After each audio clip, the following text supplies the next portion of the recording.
Man, I should do that too. Cheers, man. Cheers. What do you What are have? you drinking? What do you I have? got rum and Mountain Dew. Mm. Good stuff. Uh, Need I, the caffeine. uh-huh. You get ice water? Come on. It's Saturday night. Come on. Is it? No, it's Straturday night. That's the name of the new late show. There we go. Saturday night. Yep. The Hello, late show. everyone. Hello. And yeah, the late shows are now on Saturday nights instead of late Friday nights because we already do a Friday show anyway. You know? That's right. You don't need to double up on So, Friday. which was great. But so now we're doing Straturday Night Live on Saturday nights. Straturday. Welcome, everybody. This is Johnny Beane. And who else is here? It's John BL. John BL is here. And I think maybe few other people will be jumping in at some point. It's 9:22 p.m. out here in Santa Cruz, California. 12:22 on East Coast. Wow. So for me, it's the 23rd still. For you, it's 24. 24. Sunday morning. Yeah. Wow. Yeah. Yeah. Sorry. When's Huh? the actual anniversary of 2? Was it the 23rd or the 24th?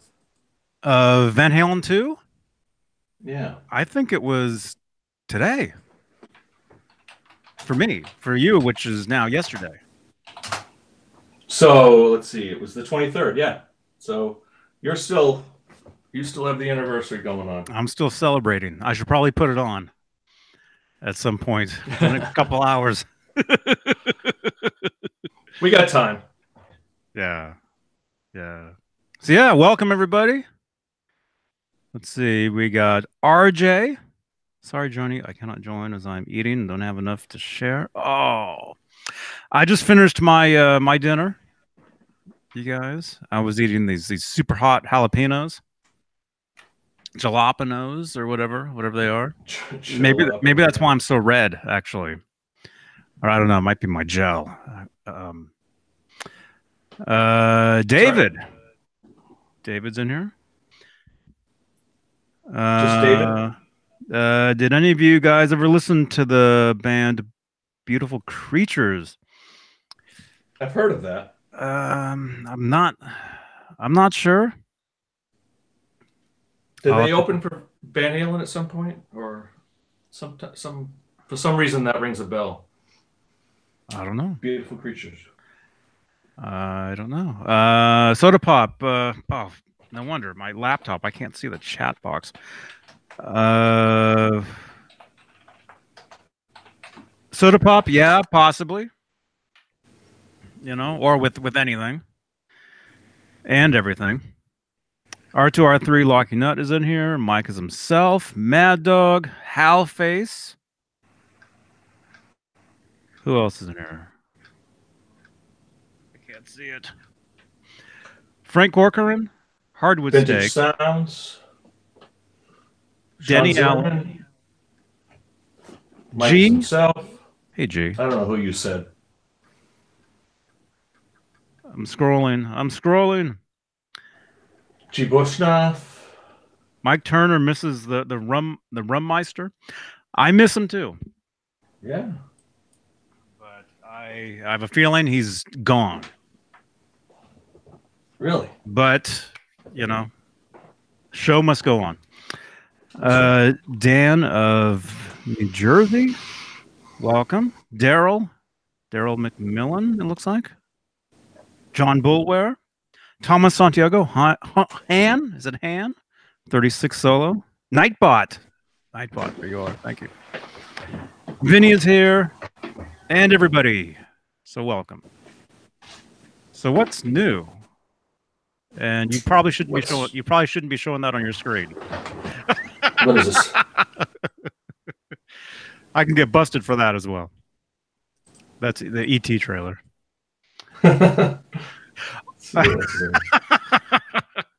Yeah, anything commercial I wouldn't play back there, just to let you know.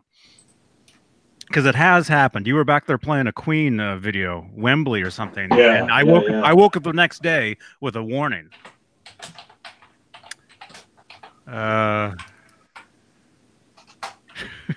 Clayton James Hicks, 1998 Hicks. Today is Strat Day. That's right, Clayton. Welcome, dude. Straturday night. Straturday Night Live. Actually, our good friend Jonathan Mancuda did a voice. Did you hear the voice he did? He was on with us on Tuesdays. Yeah, He's on with us on Tuesdays, and he's done quite a few voiceovers. He's done. I looked up some of his bio, and he did some of the like Cartoon Network stuff and like Nickelodeon. Here and there, he did a couple of voices. Yeah. Oh, that's cool. I haven't really. I'll have to check it out. I'll have to check it out. But he did the voice of the old Saturday Night Live. What was his name? Their old announcer. Don Pardo. Don Pardo. He did the Don Pardo voice. Uh-huh. It was great. Was that Tuesday night or? Yeah, on Tuesday. Yeah. Like almost at the very end of Tuesday's video. I missed the end of it, yeah. Yeah. Yeah, Jay. Yeah, John had 3 or 4 mics. I tried. It was working for, I don't know why. I never, I can't get the settings because I'm either using my iPhone or my iPad, so it doesn't give me as many settings as I would if I was on an actual laptop or something. I think Jonathan is having the same issues. If you're using a laptop, I don't think you can have a mic plugged into it and still hear out of it.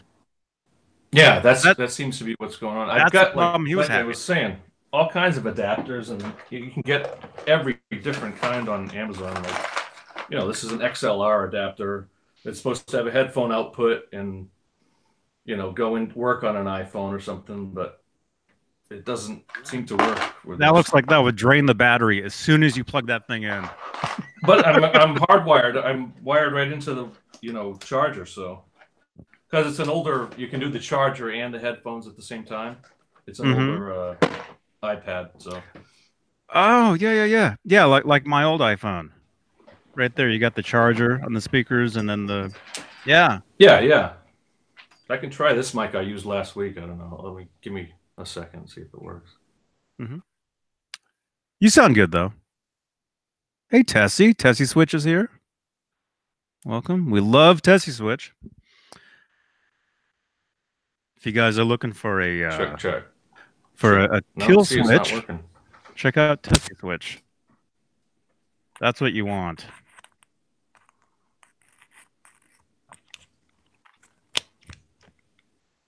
Nothing? Nothing. Nah, I didn't think so. No. Whatever. Yeah. I mean, as long as you can hear me. iRig. Halface is saying iRig. I have an iRig. Okay. Let's try that. You have one of those? I have the PV amp kit link that looks like this. It's got the plug-in and the headphones.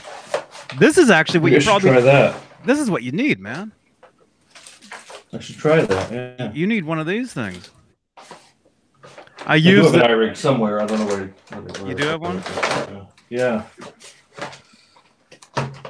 Trust me, I've tried everything. I get like a powered mic with headphone set, and they're cheap on Amazon. And this one worked for a little while with my iPhone, but whatever. That's why they're cheap, because they don't work.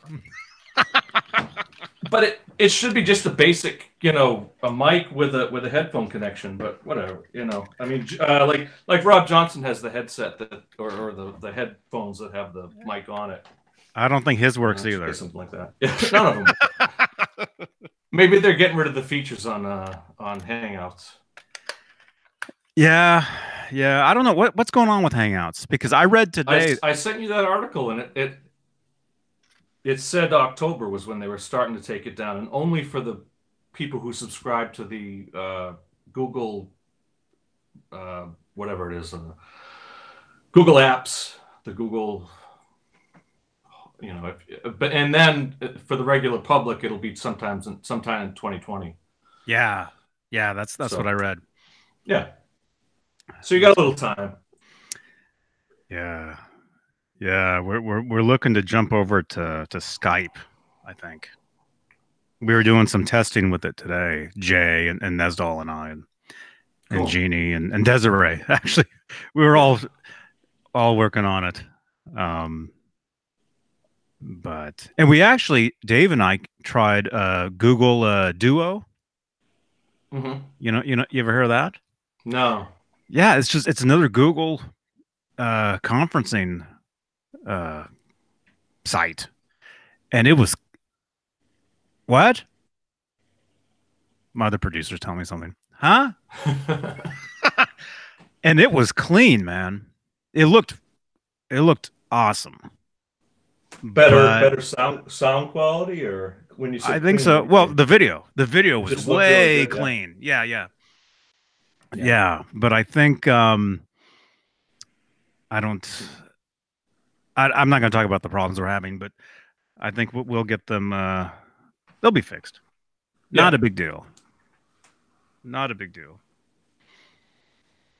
Very good. Um so what's new with you, man, this week? Uh, this week, Since last week. since not too much. I mean, it's you know, I got a vacation coming up in a couple weeks. It's as a teacher, it's you know, I get vacation like every month it seems, which is cool. But Mhm. this past week has just been routine. It's the end of the winter around here. We got spring coming up, and we had a little bit of snow this morning, and I think that's about it. I don't think we're going to get much more than that. Didn't have much of a winter this year. It was cold, but not, you know. I mean, you can relate. I mean, it's California weather, really. We had like the lowest it got was, you know, maybe 20 degrees was the, you know, a couple of mornings it was in the 20s, but you know, Mhm. looking Yeah, forward to spring. awesome. First day Is of spring was a couple days ago. Yeah. is that where the gopher looks in the mirror or whatever No, that is? that was Groundhog Day, right? Is that what you're Yeah. talking about? Is that what that is? Or when No, is that's that? Groundhog Day. Groundhog Day, February 2nd. Is that a holiday? I don't know if I'd call it a holiday. It's a date on the calendar, though. Mhm.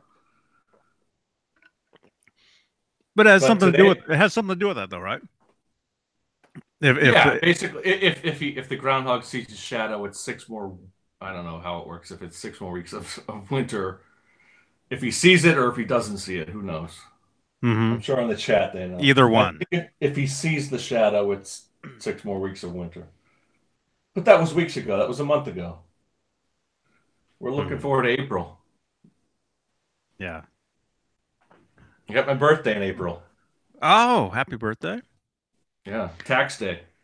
Are you going to be vlogging every day in April? No. Do you Are vlog? you? I No. probably will be. Yeah. Yeah. Well, it's always Yeah. fun when you do the Vedas on August and April. Mhm. Yeah. Yeah, yeah, they're a lot of fun. How are the chickens dealing with the time changes? They get used to it again quick? Yeah. Yeah, they're fine. They're fine. How Uh many eggs today? Since Steve's not asking, I should ask. I think 4, Very I good. think. And you got what, 10? 10 chickens? Well, 10 hens and a rooster, or 9 hens and a rooster. All right. But I think maybe only 3 of them are actually laying the eggs. Mm-hmm. I don't know. I don't know. They got their own thing Uh, going on. yes. Yeah, soda pop. Right there, that one. I was going to show you guys this in a little bit. This guitar. Let's see it. The Focus 1000. I used to have one, man. I wish I still had that. I got rid of it the year after I got rid of it. I saw it for $100 at one of the guitar stores, and I at the time I didn't have the cash, and it was man, that's a sad. I do have a picture of myself with it somewhere. Oh, cool. Cool. Was yours the red one too? Yeah, I don't know if it was a 1,000 or a 4,000 or A it was 2000 or a 3000? yeah, something like that. But yeah, my first Floyd Rose. Did those were those stock with a real German or original Yeah. Floyd Rose? Yeah. Yeah, Yep. yeah. Yep. Yeah, that was my first real guitar right there. And I basically got it back up and running today. Oh, you got the pickups and everything wired in and Yeah. strung up, or Yeah, nice. I've been playing it all day. Let's check it out. Yeah. Yeah. Ah, my stomach's growling. Oh, here we go. 51 people watching, 24 thumbs ups. Actually, not me playing, but my guitarist at the time playing it. I can barely see it, but there's the one. I don't know if it's a 1,000, whatever it is. I'm playing. I'm on the other side. Let's see if we can find me. Close it up. That's you on the bongos? No, that's me on the bass. On the other side. That bass right here, I think. I believe it's the same bass. My five. No, that's a 4 string, but yeah, we were at the local VFW. That was a 94. Just a what do they call it? Like a battle of the bands night. Mm-hmm. That's cool. That's Yeah, cool. And yeah, the one that your friend is playing, that did look like a Focus 1000, but it was the one with the smaller hockey stick headstock. yeah. It did have the Smaller hockey shape. stick, right? Yeah. Yeah, there was a smaller one, there was a bigger one, And I and then painted there it was red. a I pointy one. painted Yeah, I painted it red, and I think I got decals for the Kramer. You can't even see it; it's an old picture. So, but Hmm. yeah, Remind me, and I'll show you the original neck to this guitar because that's not the original neck. hmm It's they all. I actually don't think none of them came with a maple neck, right? None of the Focuses came with maple, did they? they'd maple necks, but rosewood fingerboards. That's what I mean. Yeah, yeah. Hmm. Like this one. This was the bass. I don't. This wasn't the bass. This was the other bass that I was playing that night. But Yeah, my yeah. Squire. Yeah, but Cool. maple neck with the rosewood fingerboard. Or I don't know, maybe it's ebony. Who knows? Rosewood. The Hmm. cheaper of the two. It's probably rosewood. Yeah.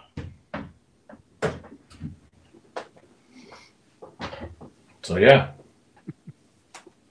What else is going on? Jason Wade, Tessie Switch, Mad Dog, Caleb, Hey, dudes. Fender Guru. Howie did not go to bed. He's awake. He's up. He you guys will probably see him at some point walking by.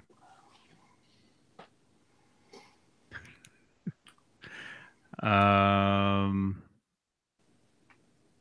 so what?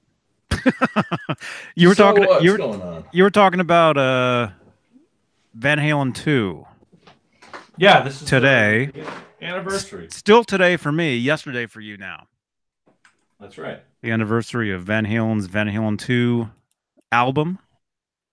And tour. I think they started the tour on the same night. Um, Is that true? I don't know. I didn't read the well, article. that that Salland Arena, the one that's been circulating In the Fresno. 1970 Fresno. That was supposedly. I think that was the same. I don't know. Actually, I might have logged. I might have made Arena? myself a note here. Do. Somewhere. Okay, March 25th, 1979. First show of the World Invasion Tour, Fresno. So yeah, that'll be Monday, March 25th. Cool. So they started the tour 2 days after 2 days after, yeah. 2 days after the record came out. That's pretty good. Yeah. That's wow. Well, I mean, back in the day, they would, most bands would do two albums a year. I mean, 1 album to 2 albums a year. Van Halen did 1 album, but a lot of bands would even do two albums a year. If one would be a live album, then a greatest hits, or a live album and then a studio album, or something like that, you know. But Mhm. Van Halen followed. I mean, throughout the late '70s and '80s, they followed the one album a year schedule, which was enough for them, you know, because it was, you know, most of it was pretty much original music, except for the and even the covers were originally done and done in an original way. So, Mhm. Mhm. Well, they would but it's, tour for most of the year. that's right. They Yeah, put out a record and then they would tour for like 10 months right. or something. There was I did let's see, there was a few tour dates from March 24th, 23rd. Remember the Back in se- insert? Remember the insert for the Fair Warning CD when the CD originally came out? Did you ever have that? which one? Which one? It was the one with just the band photo or the fair warning, like the artwork stuff. Well, just when Fair Warning was originally released on compact disc, I remember in the insert they had like a mini bio, I think, Oh, really? of the band, and they were and it was talking about how they would tour and yeah, yeah. I remember well, it had a shot of the band. It had the cover work, the really cool post. I mean, painting by what's his name, William Kierleck, the Maze. Um, Yeah, that's a creepy and then there painting, was man. yeah, and there was a band photo, and I don't remember a bio, but yeah, I mean, Mhm. I think I In the think let me CD, see. in the CD, not the vinyl, not the vinyl, I remember. in I the think the CD cassette itself. I had, and then the CD. I do have the CD somewhere, but the cassette back in the day was what I would. I mean, God, throughout the '90s, I listened to that. That was in my car for 10 years straight. Mm-hmm. Yeah. Uh-huh. Jason When Wade. was that? April 29th on '81. But yeah, 40 years since Van Halen 2. We're coming. We're blowing past these anniversaries real quick. 78 Mm-hmm. is all gone. You know, the 40th anniversary of the first album. The Well, because they would and put, like you were saying, they'd put out a record every year. So every yeah, year but is the next anniversary of the next record, we're waiting right? for like the current 2019, like, comment on that. Let's hear something about it. Let's Mm-hmm. hear that. Okay, so we're gonna tour the second record. We're gonna play that in its entirety. You know what I mean? How They cool would that be? Like they some bands do, they'll play a they'll whole they'll tour and do a an whole encore record. set. Right, right, right. Yeah, Well, I did Van mean, Halen did they didn't always play every song off every record live, did they? no, but they would, you know, they'd really, unless it was the more recent ones, they'd highlight that, like the different kind of truth. They'd probably played four or five of the songs Mm-hmm. on each, But they back in didn't. Yeah, 2012. but even different kind of truth, they didn't play every song off that record. No, no, not at all. I don't think they've ever. In the chat, we got 51 people watching. In the chat, let us know what songs off each Van Halen record were not played live. There we go. Well, I could tell you that. Let's see. Well, it's more fun if they tell us Yeah, yeah. because we Well, can all talk, right. we can keep talking, and they can type it. See, it gives it Let's. helps it helps people. It gets them involved. Yeah. At some point during I'm looking at it. I haven't looked like at the set list stuff, but it looks like they probably. So you got You're No Good, Dance the Night Away, Somebody Get Me a Doctor, Bottoms Up, Out of Love, Light Up the Sky, Spanish Fly, DOA, Women in Love, Beautiful Girls. So at some point in '79, they played all those songs. I don't think they missed any of those in their live set. Mm-hmm. Uh, Well, I mean, Wikipedia's got everything. Let's look at the, what is it, World Vacation Tour. Typical set list. Light Up the Sky was started it off. Yeah, I know, Jay. I know. What's he saying? They're supposed to be guessing, not just reading off the. Well, let's hear it. Well, Um, we're getting different stuff though. Could this be magic? That's 80. That's yeah. 1980. Well, no. Big Bad Bill. Well, I said in general. I didn't say just off Van Halen Oh, 2. I said what songs off each Van Halen record were not played live. Okay. You know, I'll and shut up. could this be could this be magic? Was not played live. That's right. Oh, that would have been really cool if they would have played that. If they would have done that, you know, So, acoustic. there's a question. Has Ed ever played acoustic regularly, like on a tour? I don't think he's ever played acoustic live. You want me to answer that? Or you want the chat to answer that? Let's hear the chat. Because I can answer that. Well, as I'm thinking of it, I mean, Dave always played acoustic just about every show in his era. Sammy played acoustic on his era. Maybe I wouldn't think in 98 or 04 or. It's a good question. I know the answer. Let's see. Sure you do. Let's see if the chat knows. Did Eddie Van Halen ever play acoustic guitar live?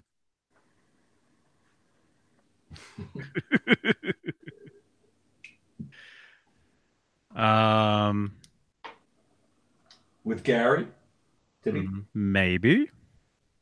Although I didn't see that tour. I didn't get to see it. So I know he did some one-offs at like a Hard Rock cafes and stuff like that. He did some acoustic sets with Sammy in '95, I think it was, or. And probably Cabo, he probably played some acoustic there. And well, if you remember that Viva Van Halen MTV Straturday, was it?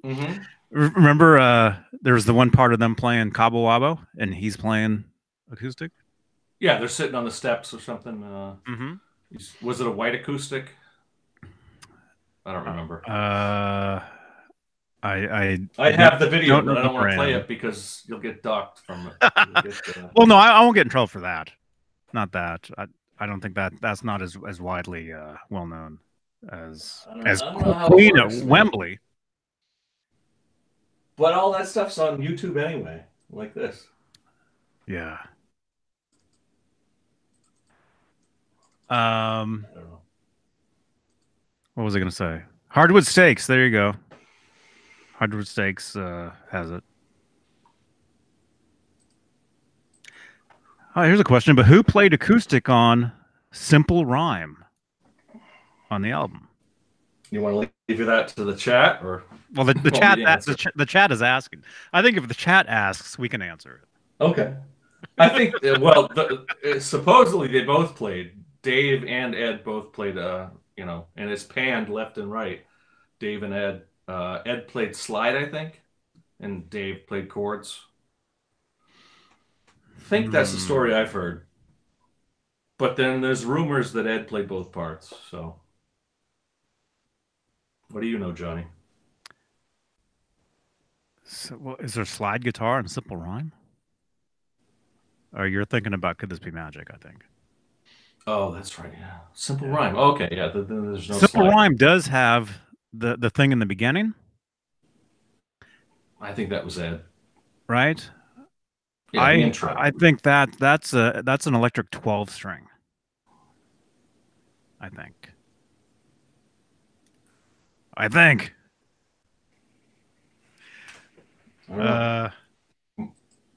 I play that one?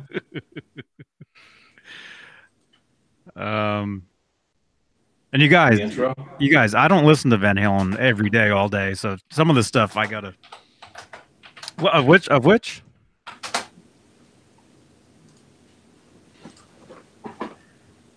You can play something off a bootleg. But no, you can't play that. But not that. You can't play that. You can't play that. They rarely played that live. That was another one they rarely. Yeah. Only until 15, I think they played that live. Yeah. But no, any commercial music you can't play on here. All right. Oh man. Yeah, but yeah, any live stuff, any bootleg stuff you can play.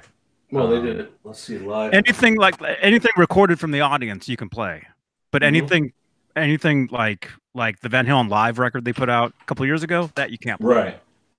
because that's an actual thing. You just got notified that we're live. Who?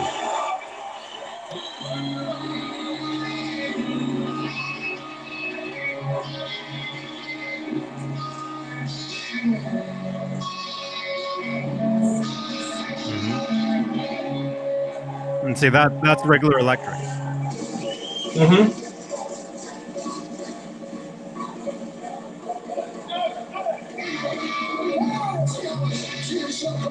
Yeah, they played that all over the 2015 tour, and then they did Growth at the end. Hmm. That's right. That's right. I taped that. I remember Mhm. when because I saw them twice, and I don't think did I know the set list? We were just talking about this, weren't we? Or was that yesterday? Talking about set lists of live shows, and if Oh yeah, you yeah. want to know the actual set list, or if you want to be surprised. Um, Yeah, I always look up the set list, and especially in 2012 and 2015. From the beginning, I had to.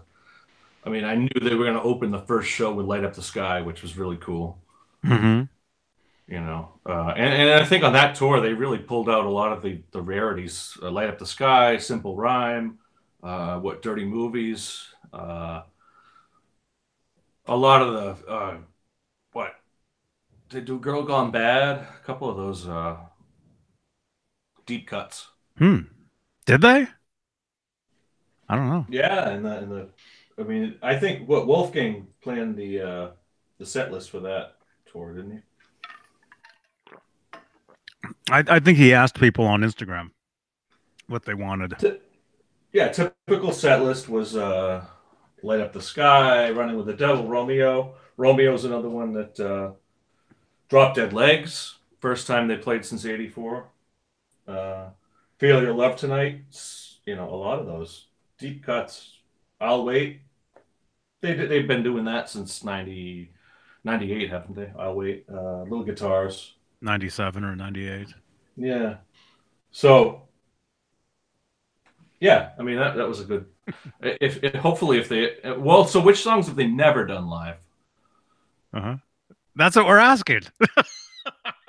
Well, I know, but what have they been saying? That's well, Big uh, Bad Bill is like one of the, right off the bat.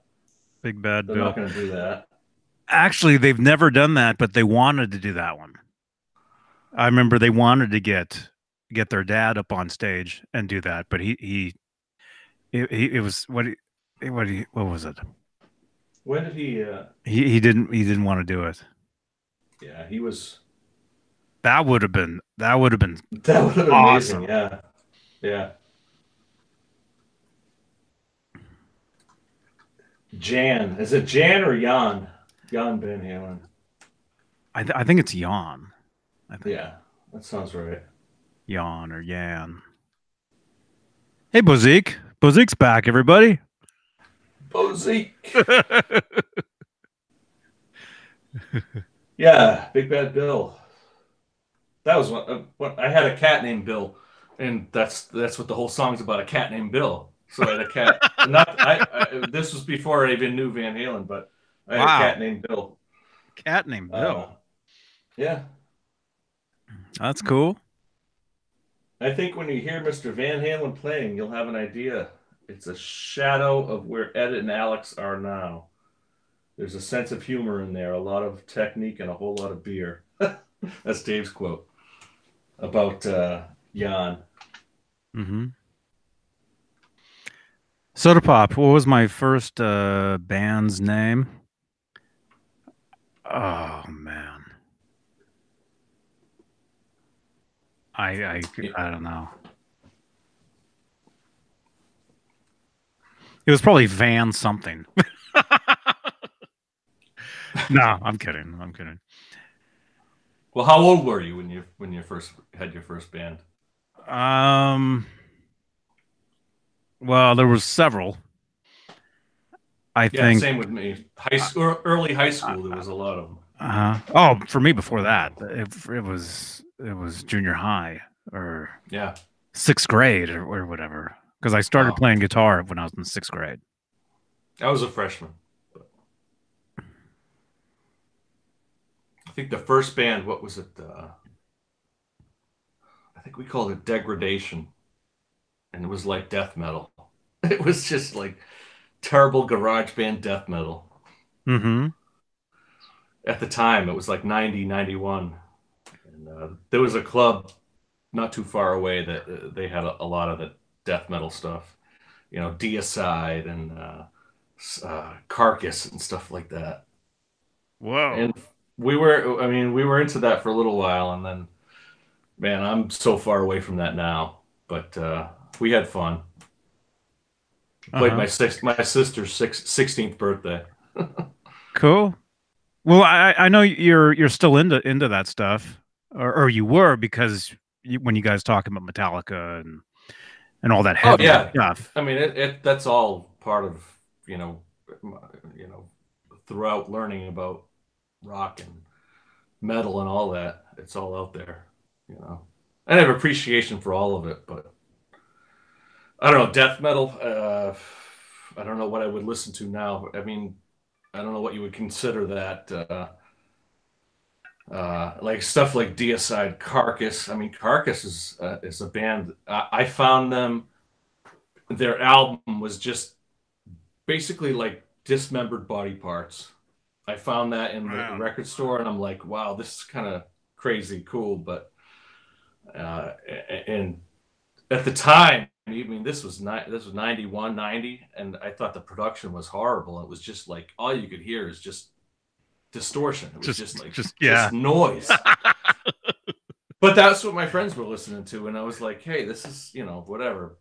But and we would go to the shows like who else was I'm like Overkill. Overkill's not death metal, but like who else? A lot of like the hardcore metal stuff, Sick of It All, and I sent you a link, Jay. He says Metallica is not death metal. no, I Aren't know they? that. I thought they were. No. Soda Pop. Hey, look out. There it is. Hello. Hey, Mr. Smith. Look out. How you doing? Hey, man. Did I had you guys on in the background when I had to take care of some stuff. I was out a little while, and you're talking about death metal, right? Yeah, Metallica's death metal, right? Hell no. No. Well, I heard death metal. Who said They are to me. Well, I was saying that the first experience playing in a band and the first band that I was ever in, and the guys that I was hanging out with at the time, it was kind of a death metal scene. It was like that growling voice, and I wasn't really into it, but I was into metal and I was into all that other shit. So all right, but Metallica's for a short time it was Metallica's not death metal, but yeah, I mean there's speed metal, there's hardcore, there's So what's the difference? Metal, there's What's the difference between those different types of metals? I think death metal is speed metal plus the growling, the real deep just growling voice. the Speed Cookie metal Monster. plus that. Exactly. yeah. I mean, to me, that's. I mean, I know people in the chat room are going to probably be like, "You're an idiot" or whatever, but that's not singing. That sounds like you're trying to, get up last night's dinner, and you can't do it. Yeah. But we had a singer who it's not singing, but you know what? A lot of people like it, so I'm not gonna, and some of the music is not bad. Okay, I mean, they obviously can play it. There's no two ways about that, right? I mean, but it's and this, I guess the subject matter is dark, right? I mean, that's the whole even thing. Slayer's not death metal. Even no, not at all. Not at all. They're not death metal. No. So I mean, there's no commercial death metal band out there that I could think of.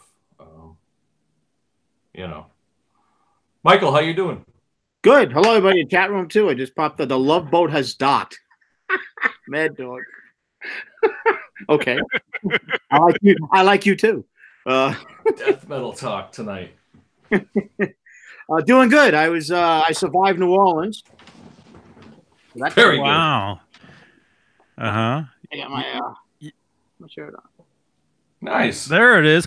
Oh, yeah. Dude, I was going to ask you, man. I saw the picture you posted from in there. I think it was Yeah. you. Okay.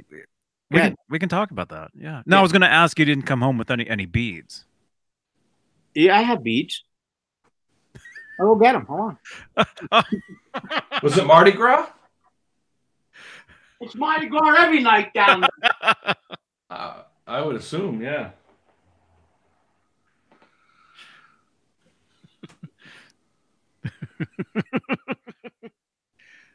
Oh man. Yeah, he saw a cool guitar there. It was you, right? You posted those pictures. Yeah. Uh-oh.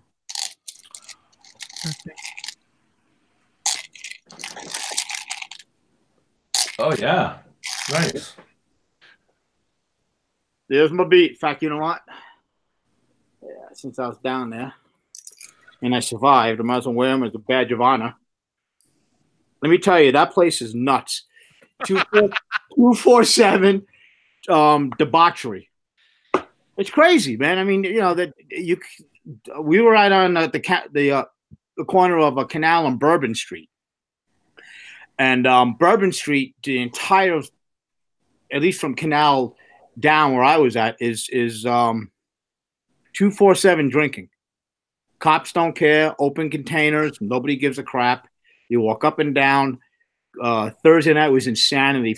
Girls flashing left and right, doing things that I'm not going to say. Johnny will never have me on again. Mardi Gras is over though. So this is just regular, March Tuesday night, right? Yeah, it goes. From what I understand, I asked. They said that's every night is like that. That's the lore of the place, right? To go down there and just have a good time. It's a great music scene. They got a lot of cool. Yeah, a lot of cool bands there. New Orleans has a huge history of that. Yeah. Yeah. I was watching some of your Facebook Live videos. You were live streaming some bands. Yeah, I popped on a couple of times. In fact, I bought a CD from one of the bands, and I can't play it now because obviously, you'll get flagged, I'm sure. Even though I don't think they're well known, but if it's not on iTunes, I won't. I mean, if it's not commercially released, I won't get in trouble. But I'd have to go. Someone posted an EVH guitar that I had never seen. It was a stripe, red, white, and it was on Facebook, I think. That was me, I think. Is that the one which it was all faded, no. Very faded, okay. 86. Oh, that's the Charvel. Yes. Yeah. What was the thing? This thing talked about how that was a Charvel guitar prototype that was made for Edward. That it said they were testing necks. That's the one I posted, I think. Yeah, I hadn't seen that. Was that yours? One, yeah. Oh, okay. Then I saw a couple different. That was you. Yeah. Okay. Do you have the picture, Michael? Yeah. Here, I'll present. I got it right here. Okay, because I saw another one. Yeah. Somebody else. Can you see that?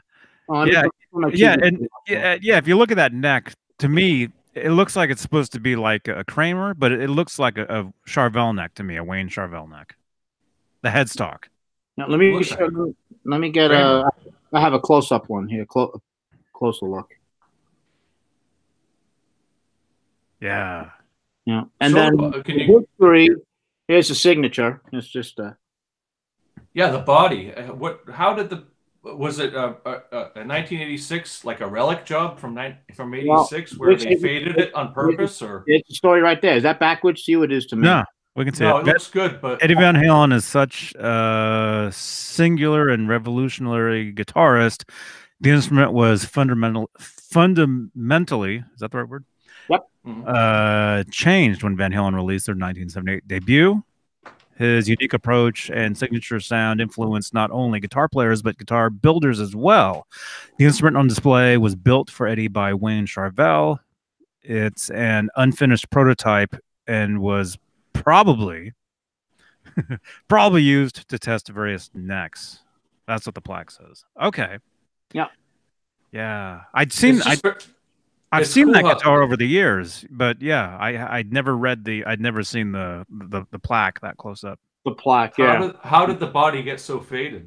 It looks like it's just been worn to hell, but it really does. I mean, I don't know. I mean, maybe that's kind of odd to me, right? I mean, maybe they were testing a worn look, because if you look, it's worn all across the edges, right? I mean, why'd that flip? Come on. You can barely see the red. Yeah, exactly. I mean, look at that. Yeah, that looks like a purposely worn body. Yeah, definitely. Yeah. Yeah. That, or he left it out for an entire summer. Right. I mean, there's no reason why that. What's it got? One humbucker? Yeah. Yep. And the humbucker is a Seymour Duncan. Oh yeah. Yep. Oh, cool. Like this one right here. Seymour Duncan. Yep. Yeah. Look at the. Come on. Don't you hate it when that happens? Yeah. Was it a? Oh wow.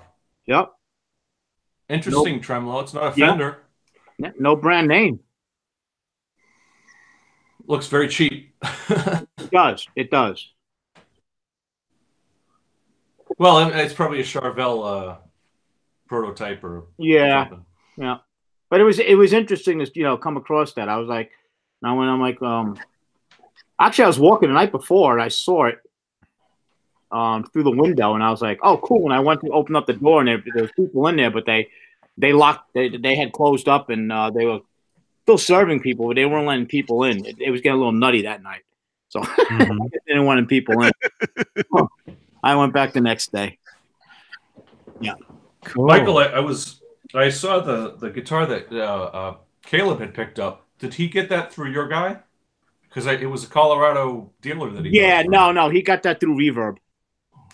Oh, okay. It just so happens that it's a town that's about 45 minutes from where I live, 40 minutes or so. Yeah, I mean, I went down there to visit. I was at, in fact, this is there. I came in. I'm like, I'm going to be on a show, and he gave me this T-shirt. Nice. That's where I got the Ernie ball from, and he's got your name now, and he said might be watching the show tonight. He said, but he's gonna follow you though. I told him, that you're a hot player in the industry. Mm-hmm. So is that what we're calling him? Huh? Is that what we're calling him? No, I'm calling Johnny that. That's right. Yeah. Oh yeah. Oh, I thought you were talking to John PL. 12,000 views last week. Both of you. A couple, right? Just a couple. Just a couple. Oh, yeah. So I was waiting for you to show off my Kramer. Thank you, because you sent that to me earlier, and tell us the whole history behind it, because that's pretty damn cool. I'm not going to say it obviously, but that's. I mean, that definitely just deserves a. Well, I gotta go get it. Oh yeah, of course, yeah. I got it. So it's fully operational now, Johnny. Yeah. All right. Very good. Yeah, it is. Let's see it. It is. Okay, let me get it real quick.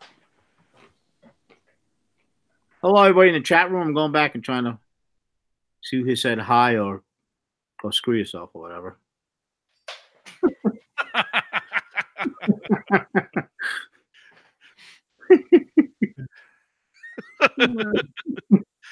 Wow. Okay. All right. Good night, Matthew Stewart. Hey, Matthew Stewart. Good night, man. Okay. It's always the whole history, Johnny, like you started to tell me and earlier. It's always tough to show off guitars when you got this mic in your way. This is my original Kramer Focus 1000. Okay, this was my first real guitar. What year? What year did it come out, or what year did I get it? Yeah, either or. What year did you get it? Or yeah. I got it in. Actually, it's funny because the serial number on it. I guess I can say it. Why not? Yeah. The serial number is F1989. Okay, maybe So, like February 1989. Well, maybe if somebody looks this up, if somebody knows the how to look up the serial numbers of old Kramer Focus 1000s, the serial number is F1989.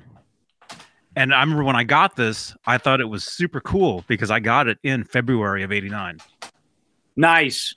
So I remember looking at the back and being like, "Whoa, that's now." You know, Han Solo says June '89. Well, I got it before then, but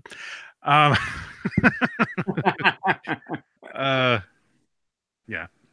But anyway, that's so the body is the only thing that's original. Okay. The Floyd here, that's actually a brand new Floyd Rose. Nice. Is that German? Yeah. Cool. Yeah. Johnny, who designed that body? Because it's very Strat-like, but it's slightly like it's got narrow, right? Tighter curves and stuff like that. Yeah. Mm-hmm. Mm-hmm. Just slightly. Yeah. It's a Kramer. I mean, it's a Japanese Kramer. Mad Dog says the numbers don't mean anything for Kramer. Yeah, I guess that's sort of true. Yeah. I remember noticing that slightly different body style. I think was it the Hubbard teacher of the '84 that used that body style. That was slightly, maybe tighter, like it's got the tighter curves. Maybe, yeah. But anyway, yeah. So it's my original body that I got in February of '89. Well, the guitar anyway. Right. It was my first real guitar, meaning it had a Floyd Rose on it. Not this one. But it had a different Floyd on it. Yeah. The original Floyd from this guitar is the one that's on my Music Man now. Really? On my Ernie Ball. Yeah. Okay. Yeah, I didn't play this thing for many years. Many years. What would the pick? Well, what'd you put in and what'd you take out? You remember what you took out of it? Well, originally I took out the stock pickup. Right, it's just a regular old, just generic stock pickup then. Years ago, which I believe what I heard was Seymour Duncan made them. Okay. The stock pickups. I don't know. That's what I heard. I don't know if that's totally true. It's had many different pickups in it over the years, many different ones. But this one that I threw in there today, actually, just today, I threw that in there for the first time. That's an old DiMarzio. Is it the X2N? Is it? And if you look on the back of this pickup, actually, I took a picture because I wanted to send it. I wanted to send it to Nesdal, but you couldn't really. It was hard to see. And while you pull that up real quick, Nerd Halen, one of the best Van Halen cover with a twist band out there, anybody doesn't know, said that Urquhart had to trim the Kramer Strat body to avoid legal action. Same with the Beak headstock. So that's obviously why they that makes sense. Yeah. Mm-hmm. Why they that is the headstock right there. Yeah. Yep. That's the headstock. Pacer. Kramer Pacer. Original Pacer. Yeah. So this obviously is not the original neck. There's a hockey stick Focus 1000. Yeah. That's the original one there, John? That's closer to what you had, John. Yeah. That guitar. Actually, yeah. You had that guitar. That's the guitar you had, but you had yours was red like this. Yeah. Yeah, with that hockey stick neck, the slightly different hockey stick neck. Oh man. Headstock. And then this one, yeah, the body styles are very different from. Is that the 2000? The 2000, yeah. Yeah, I had several. I've had several of each over the years, but I always held on to my original. 3000 had the pick guard with 3 pickups. Yep. Pointy headstock. Nice. There's a Focus. I didn't know that was a Focus. The Randy Rhoads style Focus. Yeah, I had one of those too. Did you? I had one of those in the same color. Yeah. What'd you do with it? Oh, How'd Kramer get away with that body style? I know, that's exactly what he said, Randy man. Rhoads. 4,000 Vanguard. Then they had the Voyager. Man, look at how thin that is. I never had that one. But John, you might know. Is that the one that's the same body style that Hagar plays in the Hands and Knees video? Isn't it? Right. Well, let's find out. You posted that the other day. Over in the Discord. Maybe she could get better glasses. Can I play that? Or should I not play that? The music? No, you can play the video. You can't play the audio. If you turn the audio down, you can show it. So let's see the guitar here. Interesting. Wow, some early graphics. Look at these. Yeah, look at that. 80. Oh, there it is. Yeah. Wow, look at that. That's cool for 87. That's like what do they call that? Weird Science, the movie. That movie is great. He's playing. Oh, there you go, playing the Steinberger bass. There's Sam with that. Yeah, Focus 5000. I think that looks like the. Well, it's the same body shape. I think it's probably not. It's probably not a Focus, although Let's see. It could be because I think the. That is an odd video. I don't think I've seen it, but I don't remember that robot girl. Right there. Yeah, see, look at that. Let me close that. Man, that thing's a weapon. Wow, three humbuckers, Floyd Rose, all red. You see that? Mm-hmm. That's crazy. It has special paint on it.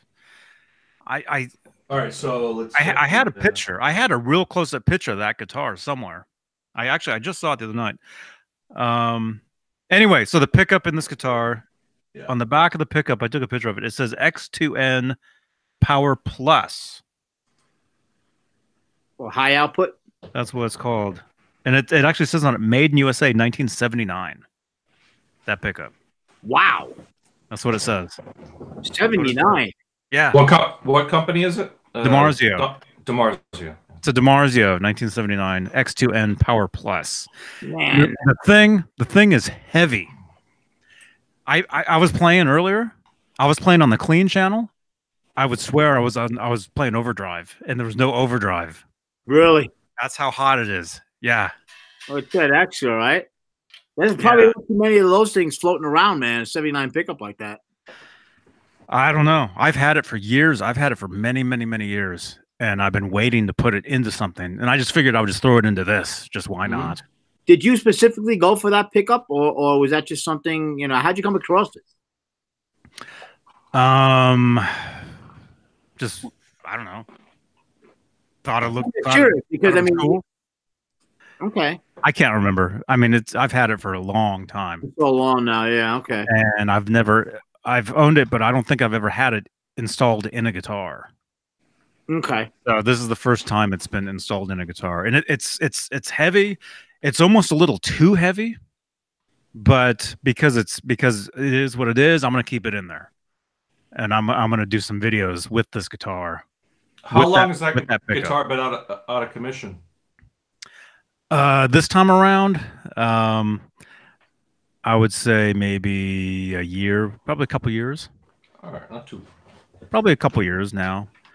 I was playing the guitar probably 3-4 years ago for a little bit, and then before then, it was out of commission for many years. Yeah, long time. So you've been just piecing it back together, then? Yeah, yeah. And again, that's not the original neck. I love this neck. What's it say under the Kramer logo? It says Pacer Series patent pending. Right there. So it's an original one. Yeah. Right there. Oh, that's a cool. What kind of tuners are those? That's a cool shot. Oh, it's just something I just threw on there. Doesn't matter with the locking nut. Just generic. Yeah. Generic. And I don't think the holes even line up. I think. Yeah, look at that. The holes don't even line up. Yep. Yeah, but yeah. This is a great. Blurry. Hang on. Focus. Literally focus. There we go. Focus. There we go. This is a great neck. And to me, this almost feels like a slightly wider Music Man Ernie Ball neck, believe it or not. Really? And that might actually make sense because wasn't the Kramer 5150 one of these necks with added stuff? Yeah. That's the legend. That's what Unkert was telling us. So that doesn't surprise me that this almost. How's the volute on that one? Any volute? Oh, thanks for reminding me, man. Thanks for reminding me about the volutes. I need to make a clip for Facebook, and I was gonna do the volute for last night. Yeah, there's nothing. Volute. There's nothing. Nah, no volute. There's nothing. Rob has me totally. He's got the volutes. Yeah, that's crazy. Yeah. If you guys don't know what we're talking about, go back one video, or actually there'll be a card right about here for last night's video, and that was a fun time. I gotta check that out. Yeah. I came back from New Orleans, like I said. I gotta still check out last night's video. Oh, look at the back of that thing. Some great stories. Mm-hmm. Oh yeah. There's the back. There's the back of the guitar. A Johnny Beane guitar would not be a Johnny Beane guitar without plastered all over it. Yeah, you got some different. I can't even see. What's that signature on it? What's going on? Huh? That's. Can you see that? Yeah. Maybe if you can't see it. I can't make it out, but it looks like somebody's. Okay, good. Good, because that's my secret right there. Ah, okay. That's my favorite MXR flanger setting, is what that is. Is it really? I wrote that on there like 20 years ago. That's too. Wow. Yeah, because that was the setting I always had my MXR flanger on. The originals. I used I use the originals. And then I've got some blue painter's tape here for the pick, just whatever. And then of course for years, some old duct tape. Years and years and years. There's the duct tape. Yep. Yeah. Right there. And you guys will be seeing a lot more of this guitar. I guarantee it. I've been playing it all day today, and it's been a little strange because it's now I'm known for Telecasters and different kind of stuff. Right. But yeah, this thing, it's awesome. Oh, and it's got one of the big blocks. So just imagine that big block right there with combination of this pickup. This guitar sustains like you guys wouldn't believe. Is that a full blade pickup, or is it a pull piece pickup? Huh? No, it's blade. It's looks like a blade. Two blades. Like blade. Yeah, it's two blades right there. Yeah. Yeah. So anyway, is it a tone, volume and tone? Yeah. I added the tone. Originally these guitars only come with a volume. I added the tone to it back in like 95 or something. And it's still on there. And yeah, it's been weird. It's been weird because I've been playing this guitar today and I'm so used to using two pickups. I have right. That's a big switch. I can't play a guitar with one pickup anymore. I can't do it. I need options. I need different tones. Well, you can get by with one pickup if that's what you're used to, but it's always fun if you're experimenting, if you're writing stuff, if you're doing playing along. Just a change of tonality. Oh, I could never use this in the studio. Unless it was just for one specific sound. Yeah. Right. Yeah. No, I hate to say it, but this could not be like a main guitar for me. Especially after playing the David Ennis Strat, Right. You can't get those sounds out of this. No way. Yeah, well, even when someone would play, a lot of those 80s guys would play them live, it would be for one song that they would have probably a different pickup in every you know, single pickup Kramer, single pickup Jackson, single pickup, and just swap them out for Charvel. Yeah. CC DeVille or something like that. You know, they would have, you know, just the different sound for the one pickup. And Ed, too, you know. But it depends on the type of music, though, too. Let's say if I was in a speed death metal band, like you guys are talking about, I could play this and I'd be fine. I mean, that would work perfect. Just crank it up. Yeah. Crank the Marshall to 100. Yeah. Crank the Actually, here, can I plug in? Listen to this. I can plug in. Hang on. You guys can hear some of this. Cool. Yeah, that's right, Han Solo. Yeah, you gotta have a neck pickup. D Mad One says you can send a guitar to him since you can't play it. Man. Yeah, this was my very first guitar. Well, real guitar. And as much as I hate the color, it'll never change. What's wrong with the color? The color's not bad. I've never been a fan of this color. I don't know. Something. That's I think average Kramer. That's like the average Kramer color. Well, for these guitars, can you guys hear this? Yeah. Yes. Is it loud? Is it too loud? Loud. Wow.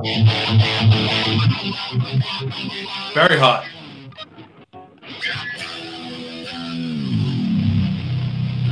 Ooh, yeah. Low end too. Nice.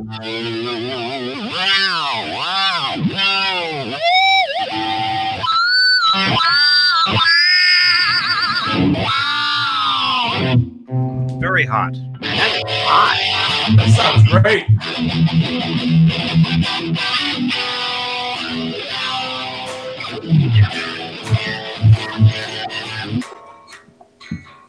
That sounds great. What are you playing for?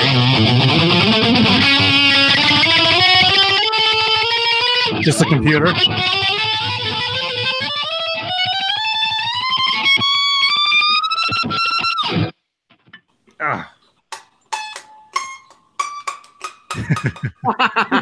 And I really don't play like this all the time. So for me it's a little different. You know. Sounds great. Doing all that stuff. Oh, and here's the tone. Just so you know, there is a tone on here.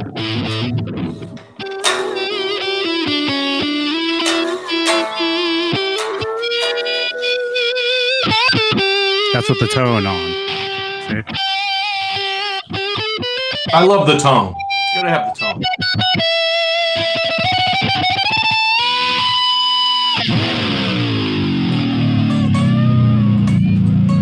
You can see that could be a rock machine, that thing. You guys say you want us to play guitar on these things more often. Well, there you go.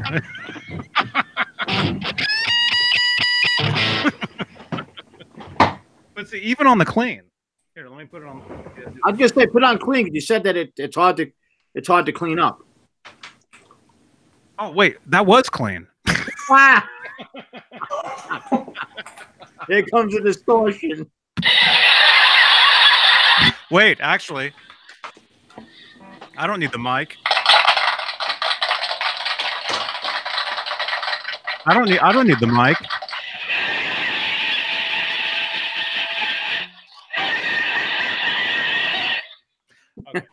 Okay, so this is clean.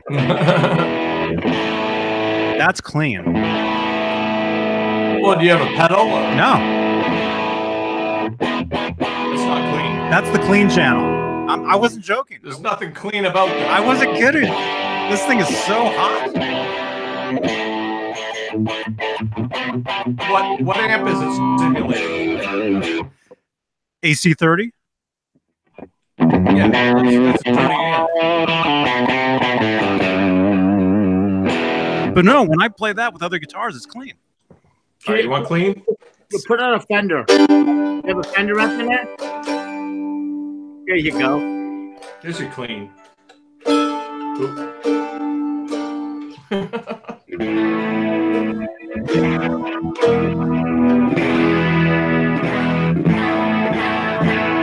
That's clean with some chorus.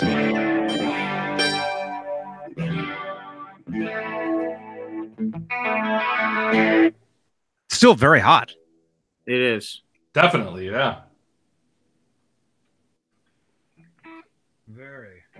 Do you have a Fender modeling there, like a Fender clean?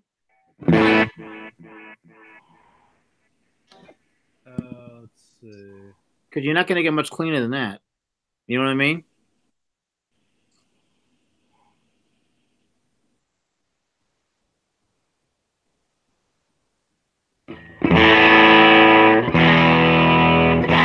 That's a Fender clean. Yeah, that's a dirty ass. The pickup. Yeah, that's dirty.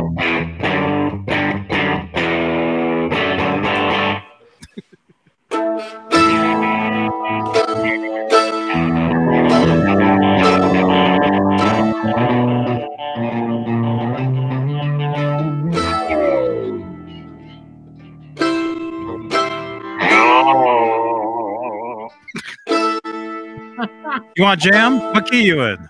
Yeah. What key is that? Hey. Should be.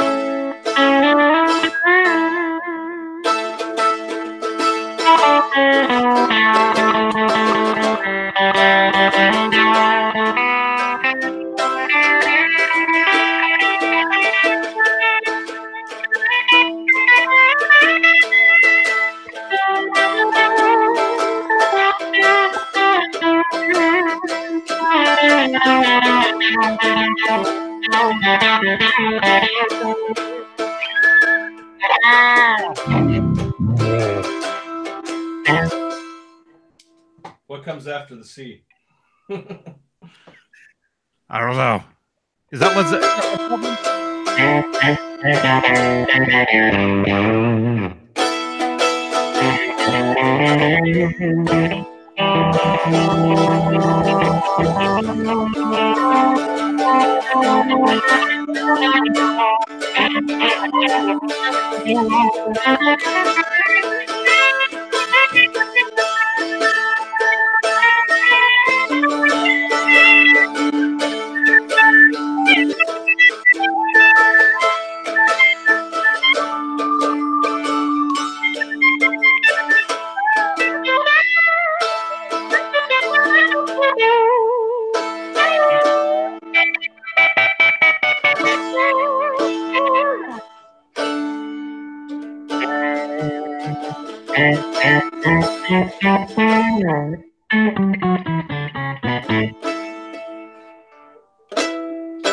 heavy?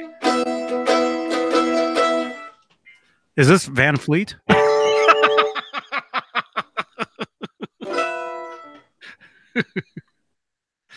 don't know what it is.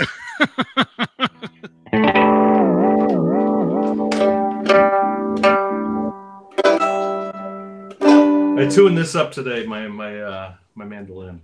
We should start a Led Zeppelin tribute band and call it Greta Van Fleet. Greta Van Zeppelin. I'm just kidding. I've never heard them. I just know everybody's joking around. Yeah.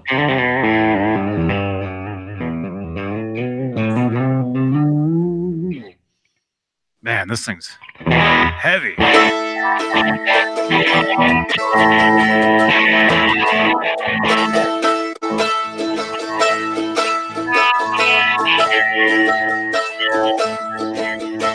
What's the next chord? C? After that. C and A.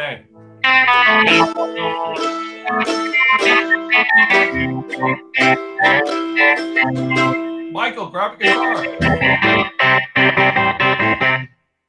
Or just lift up your shirt.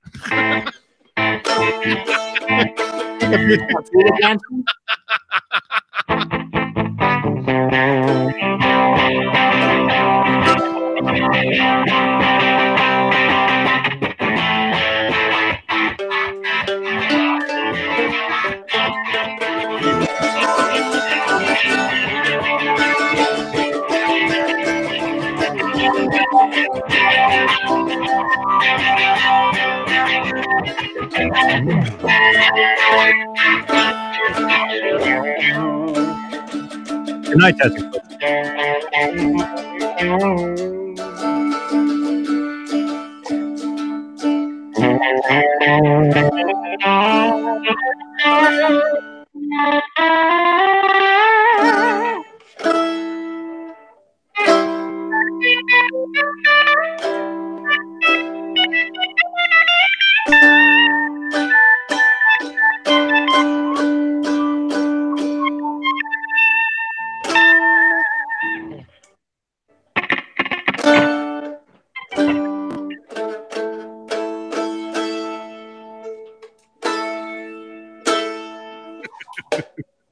Oh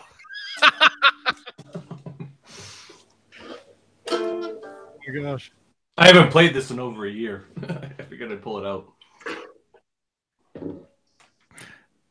He's talking about the mandolin, you guys. Come on. That's right.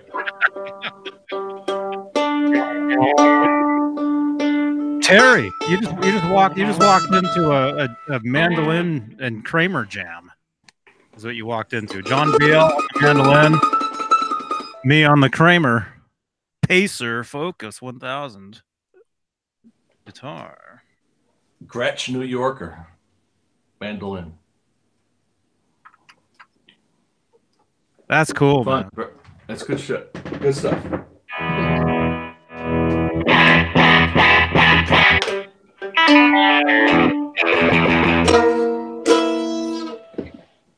I'm looking at the chords over here, trying to see if I don't know my chords for the other one. D, A,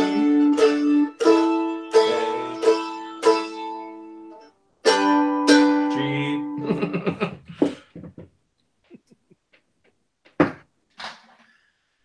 Oh. G minor.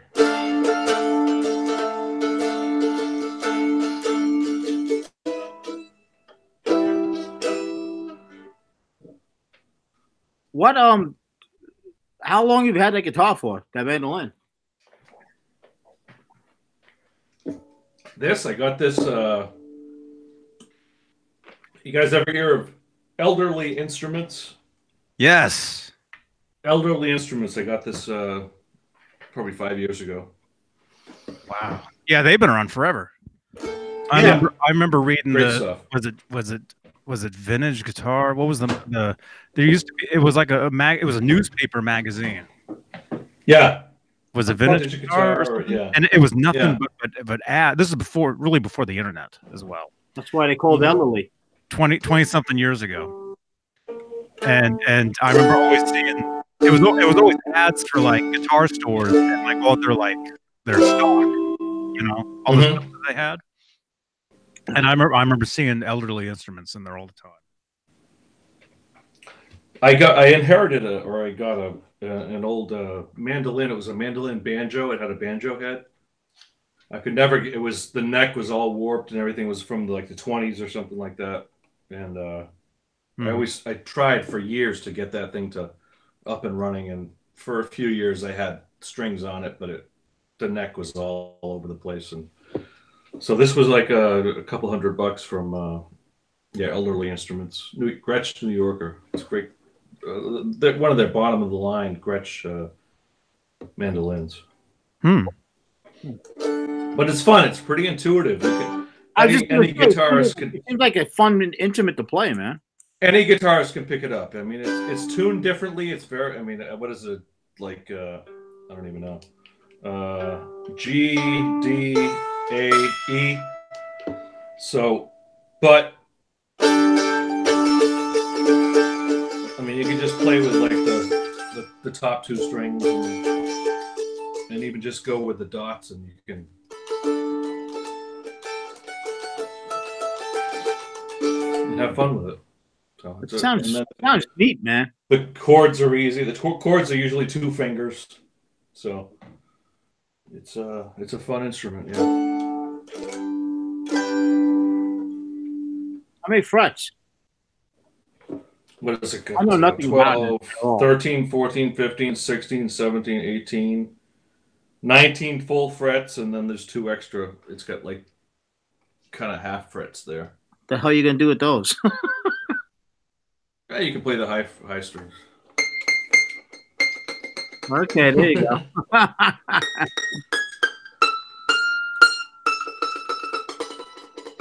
Wait, so that's 12, 13, 14, 15, 16, 17, 18. Yeah. 19, 20, 21, 20.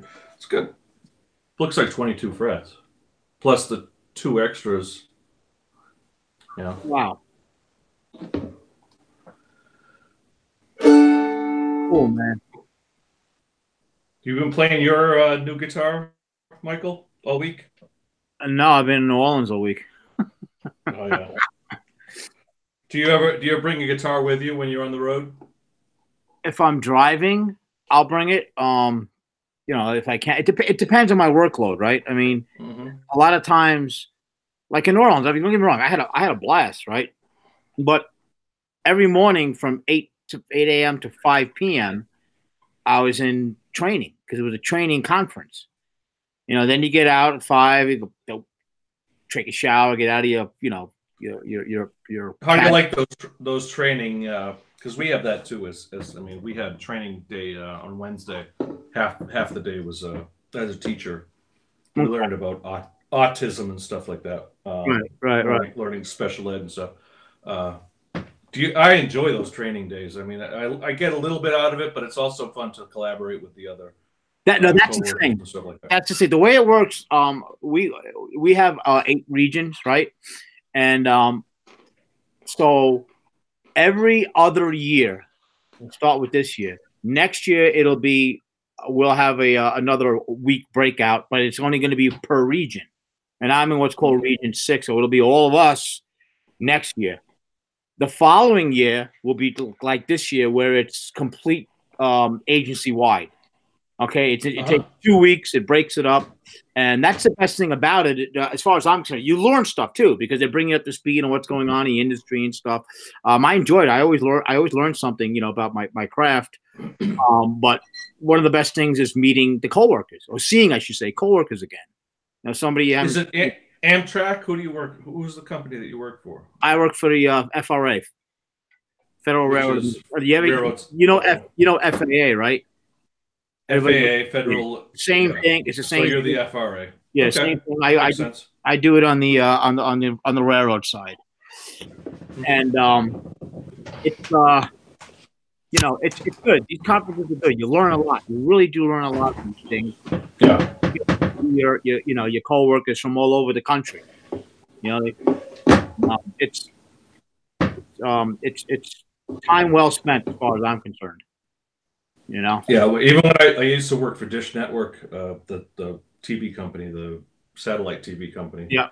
Yeah. And I went to Pittsburgh. I went through Connecticut and Rhode Island and a lot of conferences. But yeah, I mean, you always learn. You get to, learn about all the newest in technology and the newest ways to the newest satellites that are up and everything. It's very cool. Right. And the thing about it, like I said, I get to see New Orleans. I had fun at night and everything with my coworkers.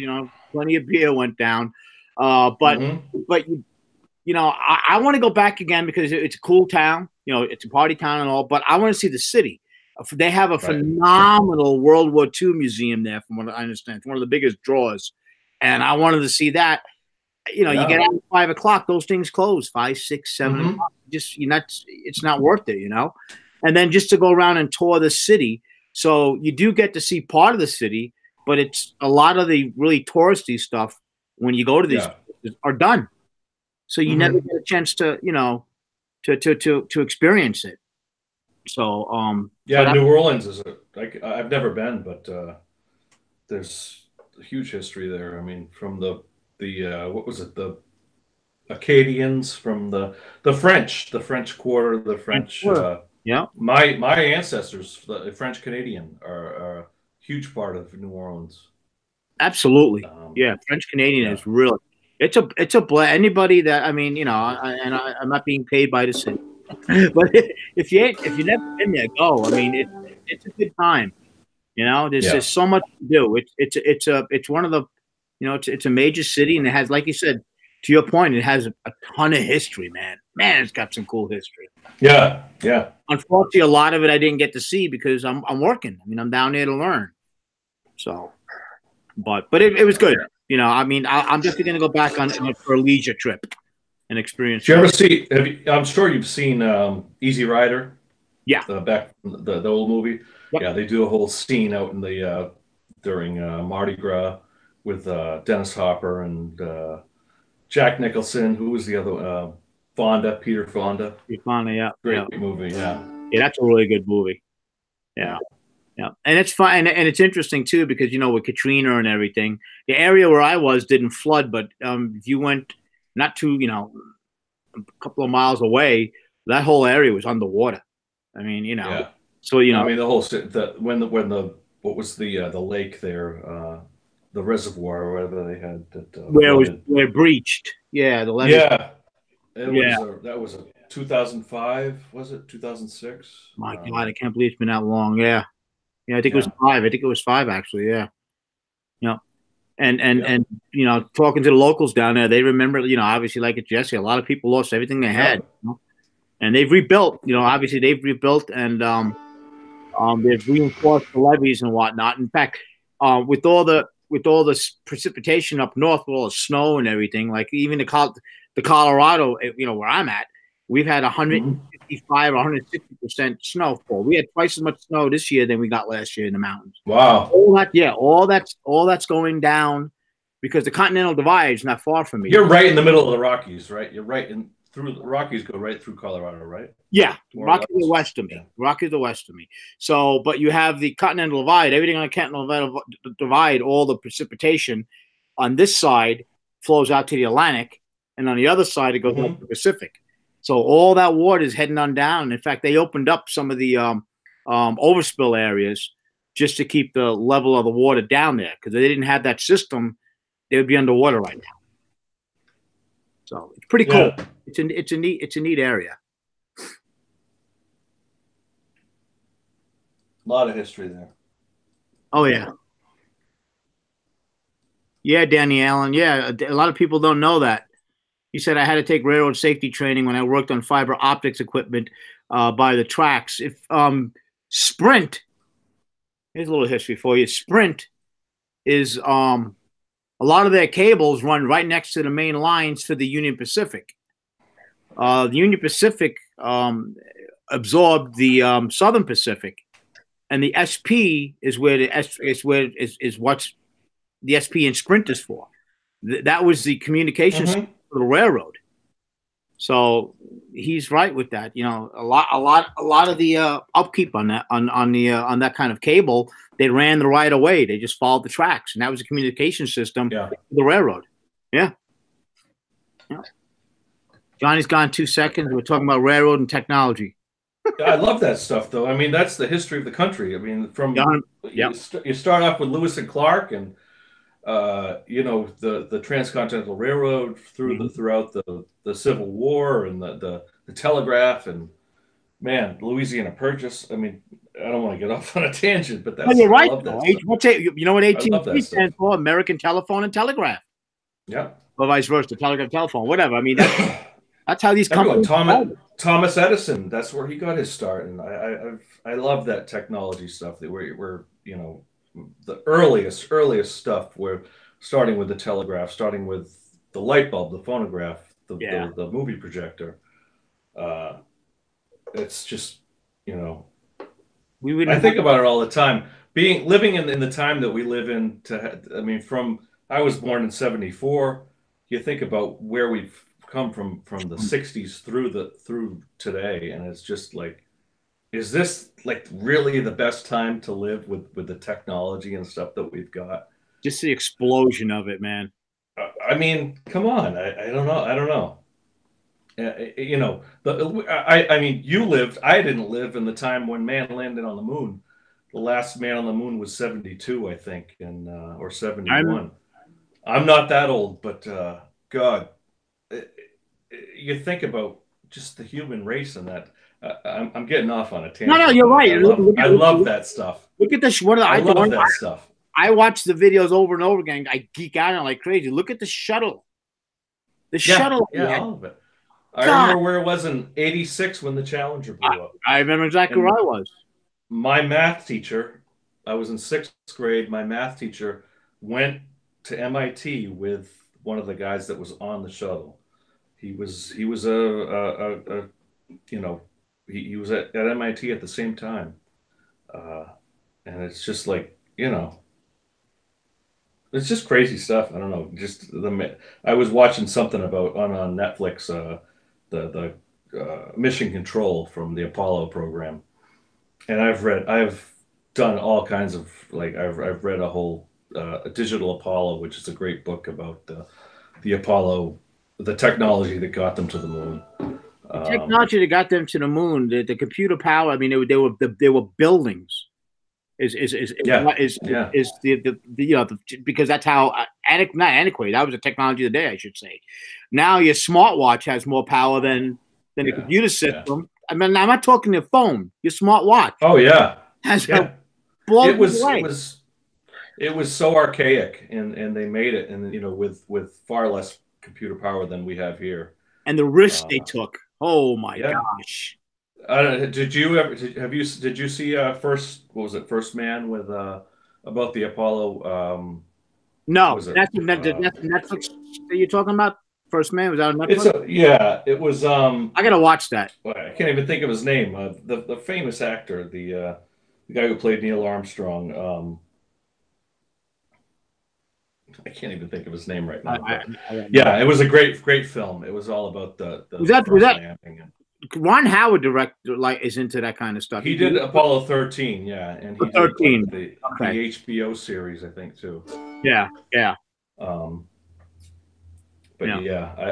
love that. I mean, just the early technology, and there's a bunch of channels on YouTube that go over all that analog technology, the tube technology, the early computers, the ENIAC, and the 1940s computers and all that stuff. It's just amazing what they did, what they were able to do. We wouldn't have technology, Johnny. Technology. We wouldn't have two bands without that era. We'd have no two bands. Yeah. I mean, Les Paul is one of the guys that I'm talking about. You know? Yep. Yeah. Mm-hmm. He was inventing up until a period that, you know, around when he died, man. Till he died. Yeah. He worked on pickups that literally moved towards the frequency coming off the strings.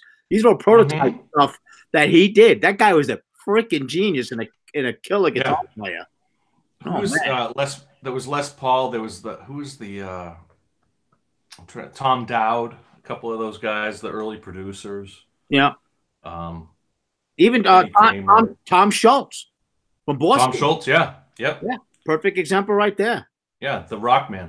Yep. Yeah. He wanted. There you go, right there. That's what we're talking about. Yep. That's what we're talking about. He wanted a sound that he could not get out of pedals at that day, and they were like, we don't have, you know, a pedal that can actually produce a sound that you're describing to us. So he was like, okay, I'll make it. It says clean and distortion. And that's what he did. I think they basically recorded the first album or maybe all the Boston albums. You know, the idea of reamping, like Jay was talking about, you know, you record it in basically a clean channel, then you reamp it. You can put it through a Marshall, you can put it through a Soldano, you can put it through whatever you want. After it's just the basic track on the. That's what I did. That's what Johnny was talking about last week. That's what I did with the tracks that I did for Hallelujah. You know, why am I doing this?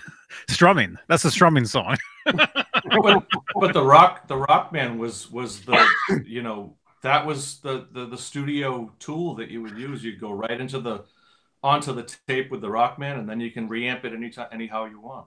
Yeah. I'm planning on doing some videos with these things.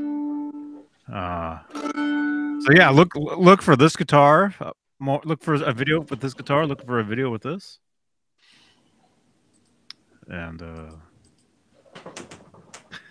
hey, Douglas, when's the last time you used that a Guitar Ace on a track? I mean, have you recorded with that, or is that just for, you know, playing? I probably have recorded with it, but it was like Years ago. Yeah, yeah. Yeah. Long time ago. Douglas Bedore, welcome, man. Yeah, hello everybody in the chat there. What's going on in the chat? What do we got? Well, Mad Dog says he has a Rockman. I always wondered, before the digital age, I wanted a 4-track, and I wanted like a Rockman, or I wanted a, I did all that stuff. Yeah, I've got a 4-track right here. I'm talking to you guys through a Tascam 4-track. No way. Are you really? Yeah. Yeah. That's how I'm talking to you guys. A cassette 4-track. Yeah, that's how I can play. That's how I play cassettes on here. Yeah. Wow. I'm old. Actually, school. I was at Walmart the other day. Walmart is selling cassette, like the old, rectangular, like old cassette, like mono cassette drives. They're or cassette. Are they really? Walmart selling, yeah, for like $25. I think it's a Panasonic, and they're I don't know. I don't know if it's got USB or whatever, but it's stuff's coming back. Selling them now. Stuff's coming back.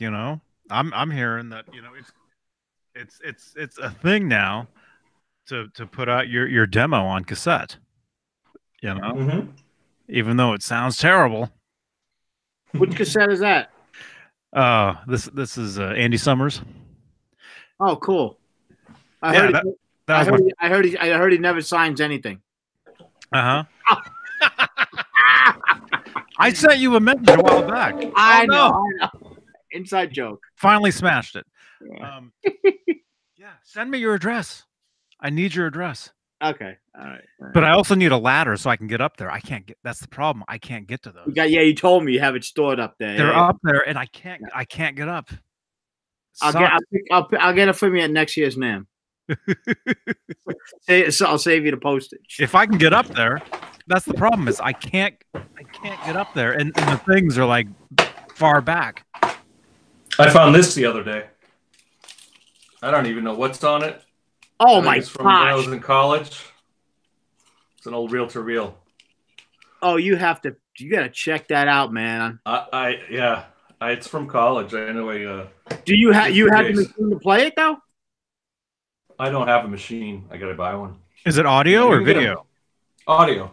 It's a 1/4-inch. You could probably send it off to one of those services, and they could digitalize it. Yeah, I think it's probably a master from a band that I did in college. But yeah, I mean, I have a 1/2-inch tape somewhere, which is like, they went from 1/4-inch to 1/2-inch to full inch to 2-inch, all of it. Todd, you want to hear that? He's saying, do you guys remember the high-pitched noise at the start of every cassette? Do you want to hear it? I'll play it because I've got a player and I've got cassettes.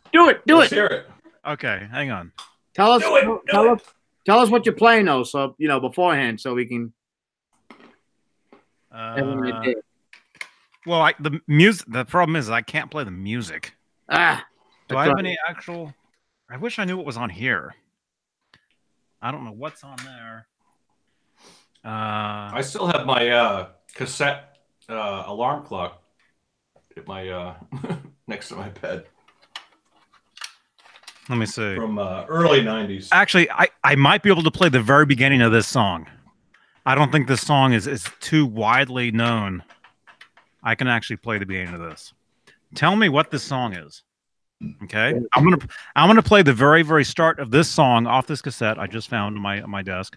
Wow, here we go. This is a treat, folks. So here's the sound. Listen, everybody in the chat. Okay, so here's the sound of when you play a tape. Let me see. Oh, wait! I got it. You're talking over it. Hang on. There it is. Can you hear that? Mm-hmm. Can I boost it? How can I boost? Let me boost my own sound real quick. So you guys could hear that? I couldn't hear it. Yeah, I heard it for a second. Here, I'll do it in mono. Maybe because it was in stereo. Here, listen. Listen.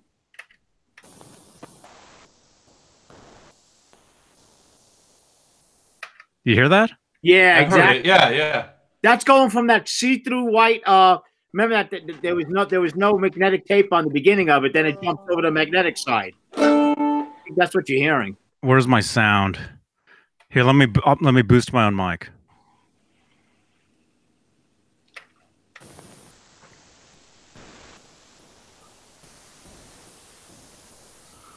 You hear that? Yeah. Okay, now basically, all you can hear is the noise. You can hear the noise going. Yeah, yeah. It's just noise. It's just noise. Yeah. Here we go again. Here it is again.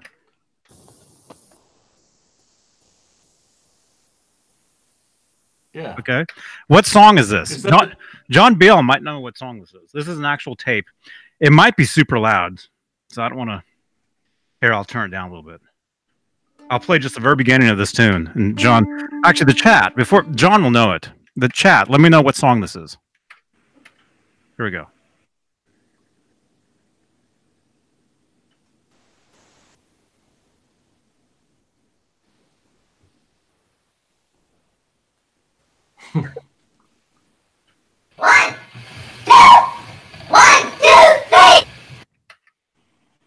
One, two, one, two, three. Do you know that song? I don't know. What is it now? You got me. Is it a police song? Or? In the chat, we got 36 people watching this, or after the fact in the comments below. What song do you think that was? I'll play it again. I'll play it again with the cassette noise.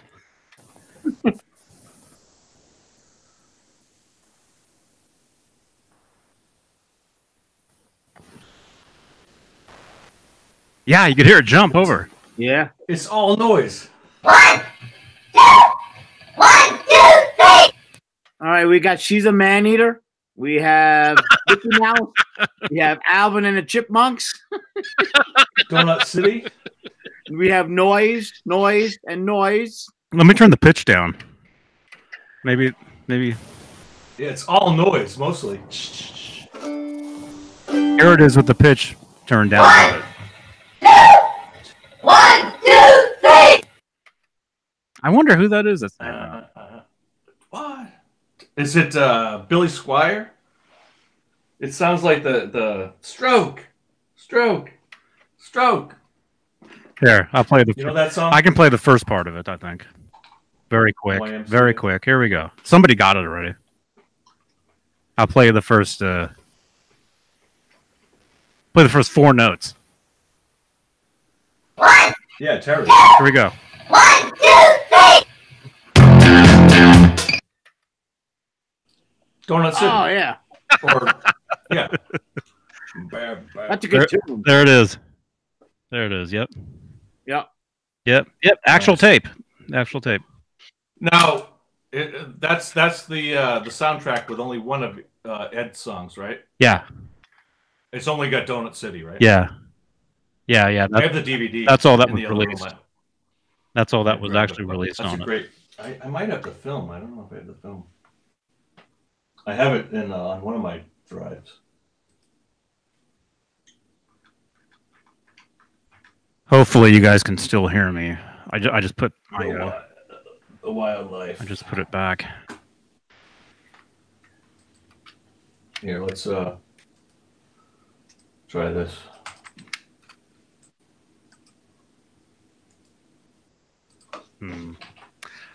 I mean, I might get in trouble for that because people have put that up online and it's always taken down. Donut City. You know that the show from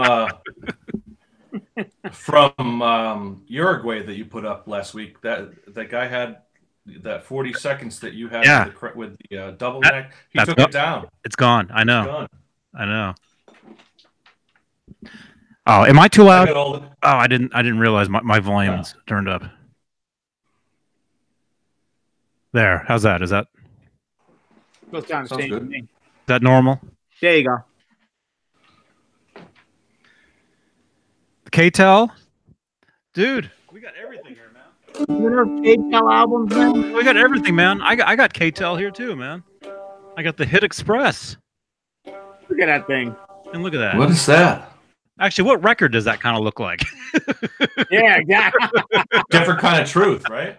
Yeah. But the Different Kind of Truth record was actually, that was taken from something else too. John B.O., look up on your computer. Look up the Commodores. There's a side of it. Well, I know the Commodores. KTEL. What about them? Look up the I can't even talk. Look up the Commodores. Look up one of their albums. Which album? You'll know it when you see it.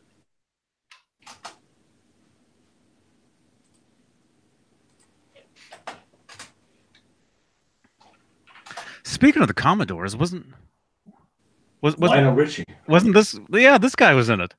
Man, I got everything here. Everything. These are the Commodores albums. I don't see one with the train. I see it. Scroll back up. I saw it. The very top middle. This one?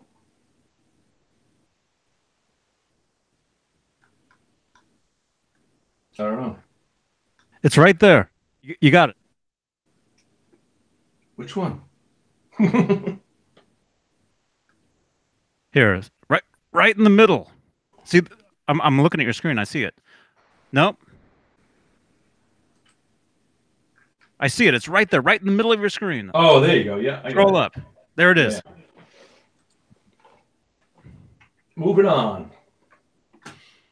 Now look at that and compare that to the Different Kind of Truth cover. Yeah.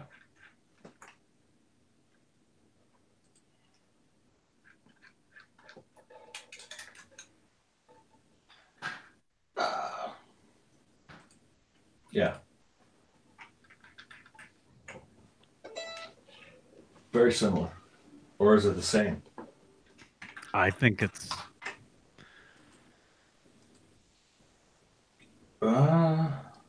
Yeah, it's just reversed. It's exactly the same, just reversed. Mm-hmm. Can you see that? Mm-hmm. Oh, well. So that's probably a painting. Look up on Wikipedia that album right there, and The where cover art is believed to belong to the label Motown. Okay.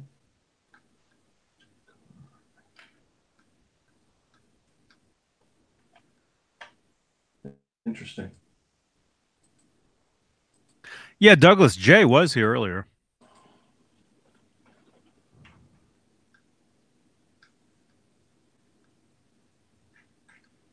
Yeah, it's basically just the reverse of the Commodores. Mm-hmm. Very cool. And I know Dave was kind of inspired by the Motown, and I mean they had who was the opening band on that tour? It was On which one? Oh, it was cool in the game. Yes. Cool in the game. So I mean Commodores are great. I mean Brick House, what is it? Once, Twice, Three Times a Lady. Easy like Sunday Morning. Good stuff. Mm-hmm. Is everybody gone? I don't see Johnny. I don't see Michael. It's just me. I'm still here. Yo. And there's Michael Smith. Yeah. Jay's not here. Nesdal isn't here. That's Tuesdays and Saturday Fridays. night. What was the pitch noise that started Appetite for Destruction cassette? I think a lot of the later 80s and early 90s cassettes had like that. They had the intro that was like 4 or 5 different tones, like do do do do, and then it was some kind of copy protection or something that I think that they did. I remember that. I don't know if you remember that. Yeah, some of them. Whenever you got you'd have the white cassettes, then you'd have like the gray cassettes. Beige, like, or gray, yeah. Yeah, and I think the later, like the 90s ones and stuff. I was always a cassette guy. I mean, until the late 90s, I was a cassette all the time because that's what I had in my car. That's what I would always listen to. It was convenient. It was convenient, and I didn't realize at the time. I never, could hear the difference. I mean, you can hear the tape noise and stuff, but nowadays, I mean, God. I mean, it's not horrific. I mean, you can hear it. Yeah. But then came, And you you know, could always make a mixtape. You could always do oh my God, I the had bootlegs and all like that came on cassette. That's how I discovered. Mhm. That's how I discovered Metallica. A friend of mine handed me a cassette and said, "Check this out." That's how we shared music. We used to pass around cassettes of Exactly. Yeah. Yeah. Couldn't share CDs until the 2000s anyway. No, I mean, there's no internet back then. I mean, how you know, check this band out. Check this band. Here's my band. That's how I discovered a lot of music. That's right. Yeah. Mm-hmm. Yeah, cassettes, and then later CDRs, and then after that, it was all the streaming. Yeah, you think about the short period, because I mean there was, you know, because analog tape was huge from the 70s through the 80s through the 90s. CD mixes and CDRs were really only popular for 10 years maybe throughout the early 2000s, late 90s, 2000s. It was expensive getting those machines that you'd be able to write, and then you could not write over. Once you recorded it, that was it. Yeah, it was like, you know, for a while it was CDs, then it became MP3s. Well, there was two different ones. There was two different. There I am. There was two different CDRs. There was the ones where you just, you write over it and it's done. Then there was the rewritable one. Yeah, rewritable one. Yeah, you could only play in the computer. Yeah. So you could record them and then record over them. And then same with DVD. DVDs had the DVD-R, DVD rewrites, DVD whatever. Yeah. And that's pretty much gone. I mean, it's all cloud media now and hard drive media. And then Napster came out. That's right. Yeah. Yep. Yeah. It was very quick too. What am I saying? It was very quick in between CDRs and that's what I'm saying. MP3.com or whatever it was. Right. Yeah, because the technology was on the CD, you know, the bytes, you know, it's all digital. They just went ahead and got away from the actual, you know, vehicle as far as the CD goes. And, you know, Napster, think about it, that was the first cloud, right? You had a hard drive somewhere where people were just sharing stuff. Mm-hmm. That's what they did. The technology was there. And then it became the norm. The norm after that. It's the norm now. Mm-hmm. Yeah. Well, but MP3s are still not CD quality. You know, MP3s are lacking in a lot of different. There's a lot of information that's not there. That's on a CD. So to some people's ears, they're super compressed. Yeah. To some people's ears, they can sound the same. To others, there's no comparison. You can hear that swishy, like that swish sound, like of the low bit rate. You can hear that. Yeah. If it's if the bit rate is very, very, very low, John, then, blah blah. That's why they say it sounds like it's underwater. Like when we play music, when we were playing guitar, exactly. You guys probably started sounding like it was underwater. That's like a very low bit rate MP3. Mm-hmm. Exactly. Well, people accepted that for a long time, you know, for 10 years anyway. The late 90s, early 2000s, that was the normal. I remember downloading that Napster stuff, the low quality Napster stuff. Yeah. It take you an hour to download a 3-minute song on the dial-up. Ah, that was horrible. Yeah, I teenagers this day don't know the hell that we went through. just to get a song. I mean, now you got 5G coming out, and holy moly, that's going to open up a whole new world. Once you get 5G on, you know, it's out now, and you know, not massively wide, but once that's out, you're going to be able to download a full 4K video in 20 seconds, 30 seconds. It's the bandwidth is crazy. That's coming out with 5G. Yeah. Mm-hmm. It's going to change. It's going to change. I can just imagine, like, I had a friend of mine that actually, his kid just had a kid, you know, life progression, right? What technology is that child going to see? It's unbelievable. Technology just is flying, man. I'm telling you. Mm-hmm. Gee, I remember Winamax. Yeah, I remember that. Mm-hmm. Yeah, soda pop Bitcoin. There's another technology, right? Is that still a thing? It's still out there. There's also other different forms of cryptocurrency. Terry, I remember that. Every time you'd open up Winamp, it would say that in like a radio, like a radio voice. I remember that. Oh, that's funny. And it made a llama sound. I remember that. Yeah. Winamp, is that still even? That's not a. Is that a thing now?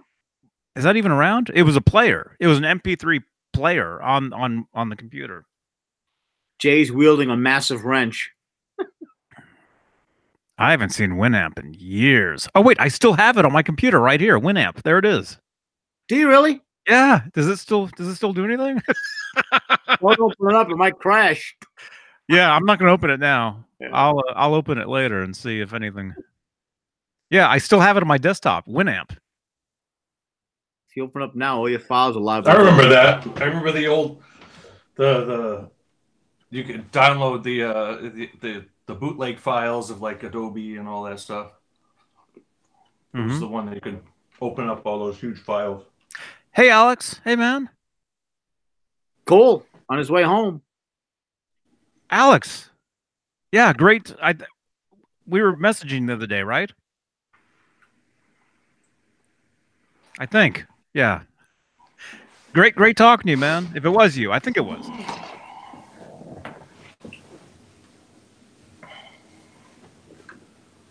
Yeah, the other night, probably last night actually, I finally said, every time you open up iTunes, it says, "Do you want to make iTunes your default for opening up music?" I tried to open up iTunes today and it wouldn't. And I finally said yes. So. After all these years, I finally said, "Yep." Finally, Winamp doesn't open up anymore. You might as well use iTunes. Yeah, that was you, Alex. Okay, awesome. Yeah, great chatting with you, man. Yeah, I was telling him that a friend of mine played a show somewhere. Cool. I'm not gonna give too much away, but yeah, it was cool. Yeah, Winamp. Yeah, that you had different skins you could change. I remember that. Does Winamp, does it still work? I'm guessing probably not, but I still have it on my computer. I've got all these desktop icons that have been here for like probably what 10 was years. it? Just 10 years. A player that was a player that would play audio files and it would play MP3s, and I think if you put your CD in, it would play your CDs. Maybe it was like a decoder, wasn't it? Decoder program to. Right, and you could get the bootleg stuff. Yeah.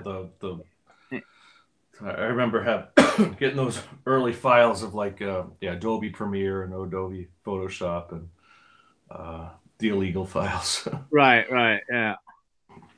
Back in the day, and CD-ROM and like a BitTorrent, something like that. Yeah, exactly. Yeah. Back before it was, before YouTube and all that stuff, before you could share video files, and before, geez, I remember our college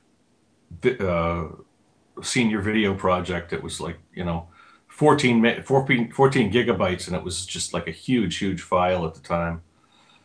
That's massive. Still, that was all we had. But it was like it took all that, but that was just like all the files that went into it to edit it, and then all that Adobe Premiere, and then that was the hard drive that we had at the time was 14 gigabytes. Was it? Okay. Yeah. So I don't know what the final project was, but it was back in 98. It was back when we shot it on film and we put it onto early digital video and all that. Yeah, I remember when Pentium 1 came out. Intel. Oh yeah, Pentium 2. I remember that was the Pentium first 2 big computer that we got. 95, Windows 95. Yeah, I remember going into it. Best Buy or one of those computer stores. Might have been Circuit City. They were still around back then.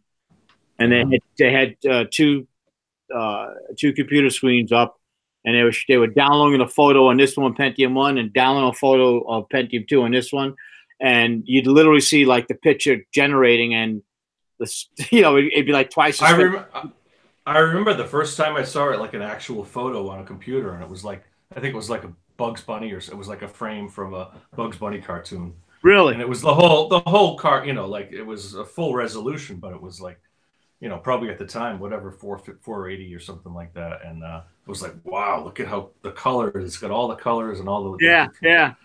I remember watching that demo, and I was like, man, that is fast. Look at the difference. And I'm watching a picture just, It was like an early 90s Mac, I think, that we had, an early 90s Mac.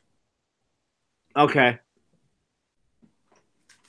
Yeah. And there was a time when you couldn't just upload a photo on a computer, No. Nope. You could draw in black and white, or you could draw in like grayscale or something like that. Yeah. Back in the 90s, if I'm not mistaken, Mac was they were still making their own processors, right? Mm-hmm. Yeah. Yeah, they didn't use Intel until the mid 2000s, I think. Yeah, in fact, I had the first Mac that had. They got on board, I think it was 07. I still got the computer upstairs. That sounds about right. Yeah. The first Intel one. And they're still using it today, Intel. Mm-hmm. Yeah. Although obviously in their phones now they're using their what are they up to, A10 now? Or 12, I think. That chip. I don't even know how it works. Yeah, they got the different platforms. The iPhone platform or the i platform. Yeah. Yeah. So we went from music to geek talk.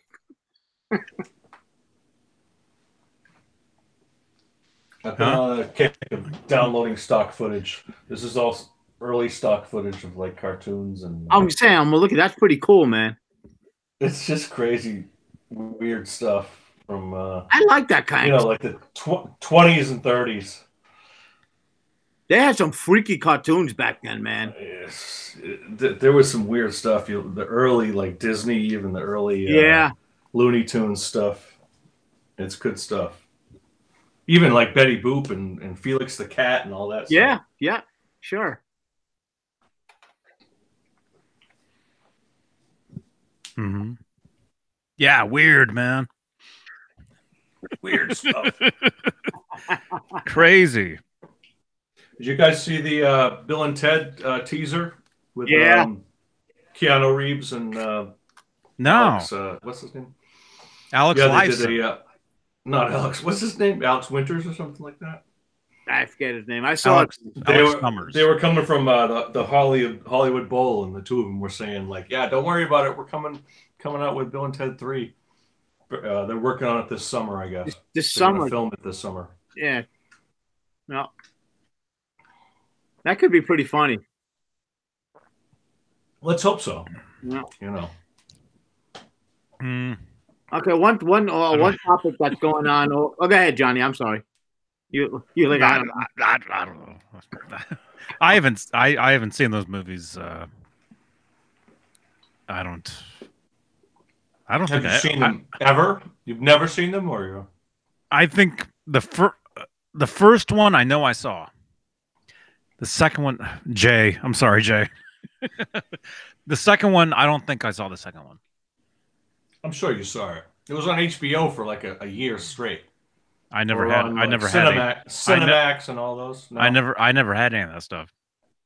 I remember the scenes with Death or whatever it was, and then there was Steve Vai was in it, and Kiss was in it, and they were actually Primus was in it. Yeah, they were in. Okay, I never saw it then. No. Yeah. I don't remember that. That was a good film. I don't remember the storyline or anything like that. I just remember there is none. No, I didn't think so. So it's like a Seinfeld. Well, they're like stuck. Bill and Ted are stuck in like purgatory or like what do you call that? Like a no man's land or whatever, and they have to figure out their way. And death is with them the whole time. I don't know. It's funny though. It's always good. Yeah. Yeah, I thought it was pretty good. No. And one of the big topics, I haven't seen it, but the new Motley Crue movie Dude, on Netflix. that's one of my notes right here. Wow. Crew doc. Did you watch it? That we should talk about that. Yeah. No, Yeah. I didn't see it. I haven't seen it yet, but people a lot of people like it. From what I understand, it's pretty damn good. One of my friends reached out to me and like, you have to watch this movie. So you watched it? Yeah. no, I have not. Oh, No. oh man.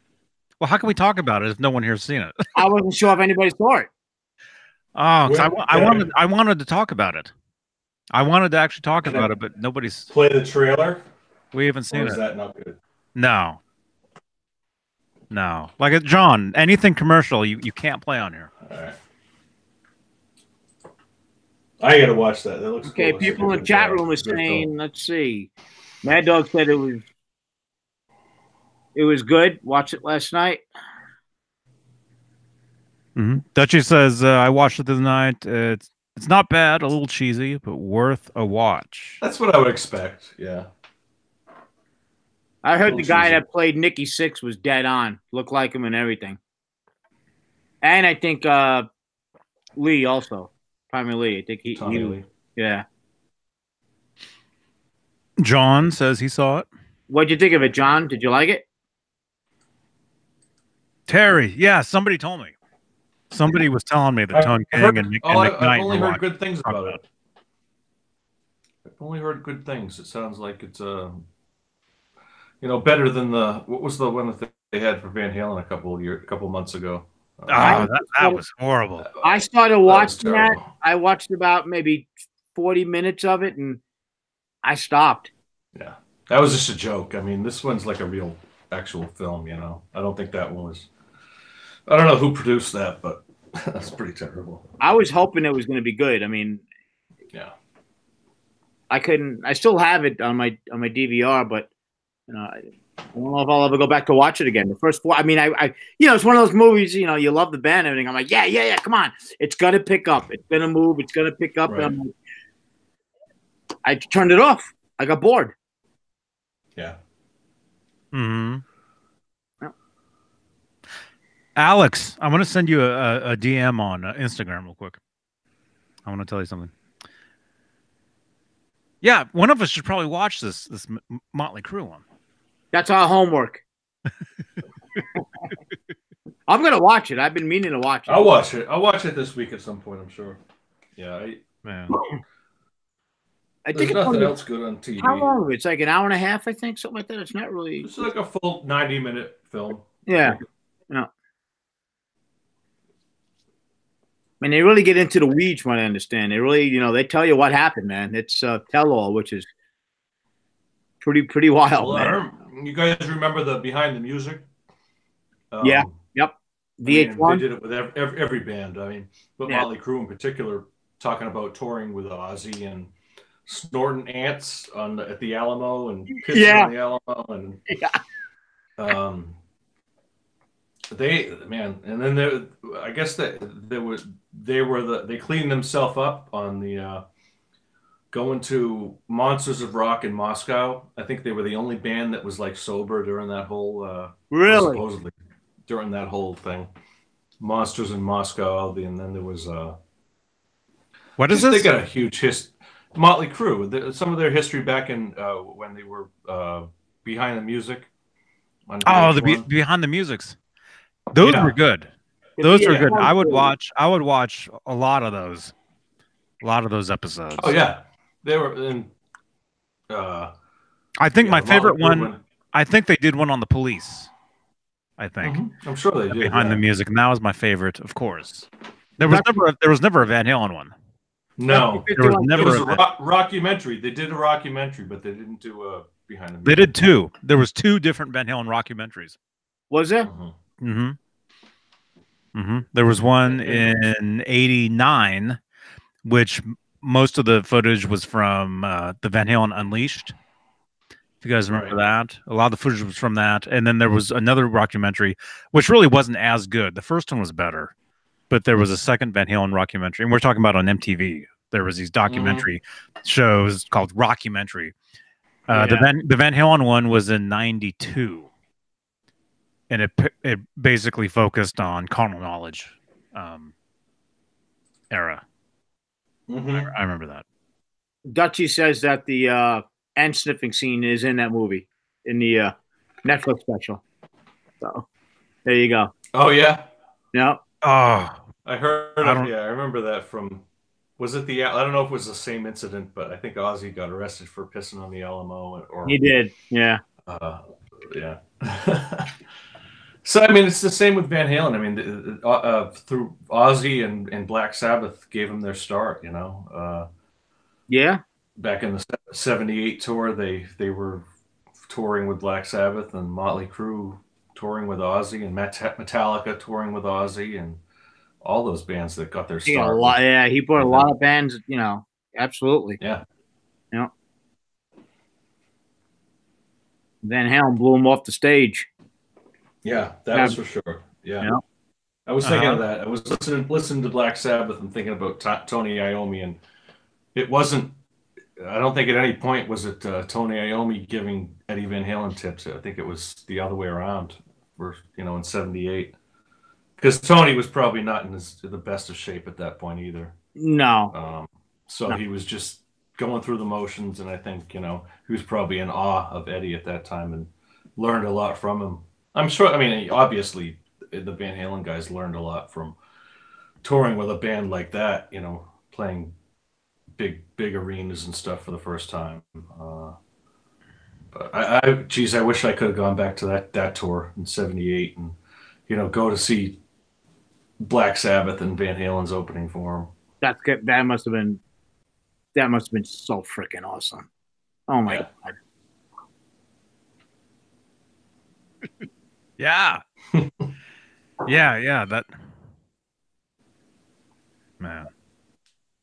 Soda Pop. That was back in the day when you could see an amazing opening band. That nowadays it seems like all the openers are nobodies, and they always fall by the wayside, and they don't make it very far. Oh well, I don't know. I mean, a lot of the openers that Well, when I used to work at concerts and stuff like that, it was a lot of them were. I don't remember. You don't remember any of them after that one show that they do or one tour that they do. Mm-hmm. There's some diamonds in the rough there. I'm sure. Yeah, there always was. Yeah. Todd, Soda Pop. Would I reunite with my old bandmates? Depends on which ones. There's a few that I would, yeah, it'd be awesome. And there's a few it'd be like, no thanks, ain't happening. Yeah. Those go back years and years and years and years and years and years. Not, I would say the bands I've been in the past. Well, I've been in a bunch of different ones, but the ones I've talked about on here, those I would definitely, yeah. Terry, good night, man. Good night, Terry. Good night. Well, he's in England, right? Isn't he? Yeah.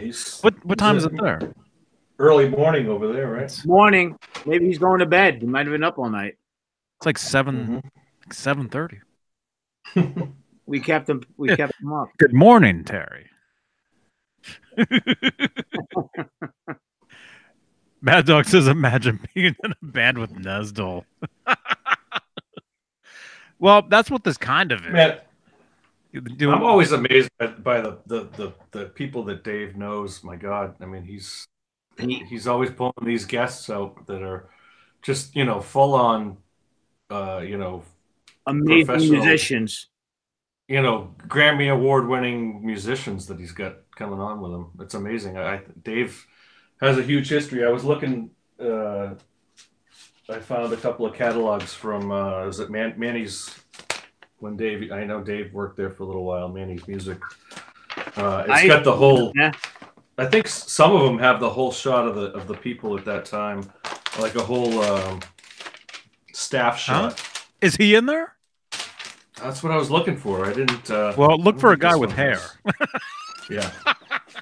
Let me see. I know one of them had a. Oh, that's the funniest thing all night. I think wait a minute. yeah. Oh, Terry, you're in Canada. Oh, okay. I'm sorry. I thought you were in England. Yeah, we've got friends all over the place. So it's only 2:30 where he is. Well, it's the same for John. Yeah. Only. It's only 2:30. Yeah, this one doesn't have the whole shot. I thought I have a few of the Manny's catalogs, but I don't have the one that was. Gotta ask him if he had them. I would imagine he would have kept something like that. No. This is AMS music, but this is different. Yeah, it's not the same. Yeah, I remember the first issue of is an issue? Nah, catalog of AMS music I ever saw had Eddie on the cover. Did it really? Yeah. Winter '95. What did I get? Well, it wasn't that one. It was 98. It was 97 to 98. It had Eddie on the cover when he had his shorter hair and he was holding a Wolfgang. Remember in the period in between, right before Van Halen 3. A year before Van Halen 3, all the stuff Eddie did, he was wearing glasses all the time. He had hair about down to here. Yeah. And he was playing like the ivory big hat. Wolfgang. Didn't he have like the big weird hat too? No, but it was before that. It was before that was Van Halen 3. That was Van Halen 3. Anyway, so there was the American Musical Supply or whatever that's called. Music Emporium. This was what year was this? No, I don't like high action. This is what happens. I like low action. That guitar there has very, very, very low action because that is a David Nesdal guitar. He gave that guitar to me. He sent it to me as a present in parts, and I put it together. That guitar, the action's a little tough. Nesdal's setups are awesome. Mm-hmm. He's good, man. Yeah. I've been thinking about sending my Strat body out, my Mexican Strat, to someone to do the '78 Frankie. Do you think that would be a good starting point, Johnny? Like a Mexican Strat body to a '78 Frankie? I mean, you could. I mean, you mean just for the look, because you know they get the black and white paint job. Yeah, because body shapes are all slightly different. I mean, you guys were saying earlier how this body shape looked kind of weird, right? Or whatever. But wasn't the Frankenstein based on just a Strat copy? But I guess they had to alter it a little bit, right? It was a Boogie Bodies. Okay. It was a Boogie Bodies Strat copy body and neck. Yeah. So they they were close, probably pretty close, for the '70s. Yeah. Because the '70s was that's when people really started doing their own thing, making their own guitars. Right. With aftermarket parts. Hey, the Law. Hey, good to see you, man. The Law. Check out my Kramer, man. The Law is a huge Kramer guy. This is my first guitar right here. Kramer Focus 1000 body from the '80s. DiMarzio. What was I saying that was? What is it? DiMarzio. The DiMarzio X2N Power Plus pickup from 1979, and then an original Beak Pacer patent pending neck. I'll make a video with this guitar, man. But hey, the Law, man, dude, if you want to jump on here with us sometime, come on. Let's you said you went to a show tonight. What'd you go see? Yeah, Law. Let's get you on here on like a Friday night or something. Jump on. You can show off your Kramers. But yeah, here's a couple of mine. Although that's not a real Kramer. That's actually a Gibson. Believe it or not. What do you mean a Gibson? In what respect? It's a I can't say. Gibson rarely made a Strat style body, or I don't know what you're talking about. Yeah. But Kramer owns Gibson, so maybe you're talking Oh, about that. well, there you go. I mean, opposite. Gibson owns Kramer. Kramer. Well, I think Kramer's going to take over Gibson at some point. The way Gibson's going, and I think EVH should take over all of them. Bail them out. Well, I mean, well, let's ask the chat. That's a good question. And you guys, Fender or Gibson, if you could play one. now hold on. You talk about Gibson and Fender and all of the Sure. brands under the umbrella, right? Yeah. Okay. Well, no, but yeah. Well, okay. I'll narrow it down. Strat or Les Paul. That's what I'm getting at, because I'm going Fender for the first place. I'd go Gibson. I'd go Gibson right away. You can take the you can. I don't like my Fender. I don't like my Mexican Strat. I don't like the single coil pickups. I don't like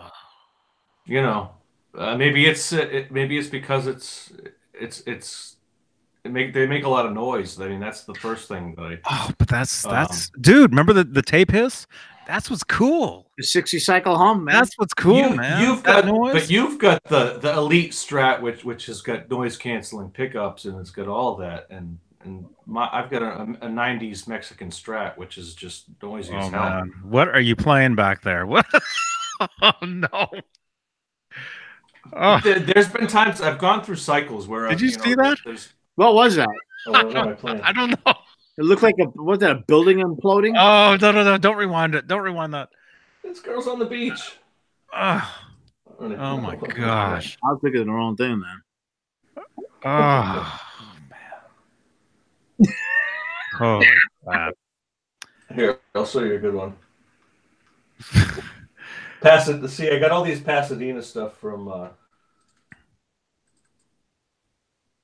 don't know what that is. Pasadena. She's working on some of these. What the hell? Hold on. Oh, man. Alex Radford. That's tough. I think Gibson because to my mind is truly something I desire. Fender to me always been more obtainable. Well, because Les Pauls is so expensive. I was going to say that, and that's part of the reason why they're in so much damn trouble. Nobody can afford them. Yeah, because dude, John BL, you were talking about your Mexico Strat. Mm-hmm. You know? Those are good guitars. Yeah, I've just never been happy with it. Is the only thing you like about it trying to pick up the sickle cycle? I mean, the hum. Is that it? Is that the only reason why you don't like it? Or? I tend to use a guitar with humbuckers over that 90% of the time. So I've just never gotten used to it, and it's always, even with a noise gate pedal or something like that. You ever think it swaps? You can hear it when it goes past the gate. Well, I mean, okay, I forgot because you were in a death metal band. That's right. Yeah, but you wouldn't be caught. You wouldn't be caught with a single coil guitar in a death. No. Everything humbuckers in that. Don't say I was in a death metal band, because that's it was in a garage band. That's where it ends. But I mean, you're into death metal. That's what you were saying. For a short period in the 90s. Because to me, if I was given the choice, I would take a single coil. I would take 3 single coils over 2 humbuckers. Yeah. Because of the sounds. Unless you could coil tap those. Dang it.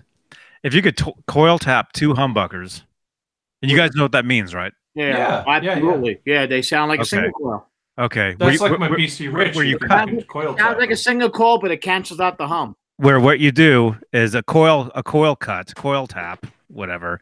It turns a humbucker into a single. It takes a coil away. Mm-hmm. So, okay. And you don't get that hum.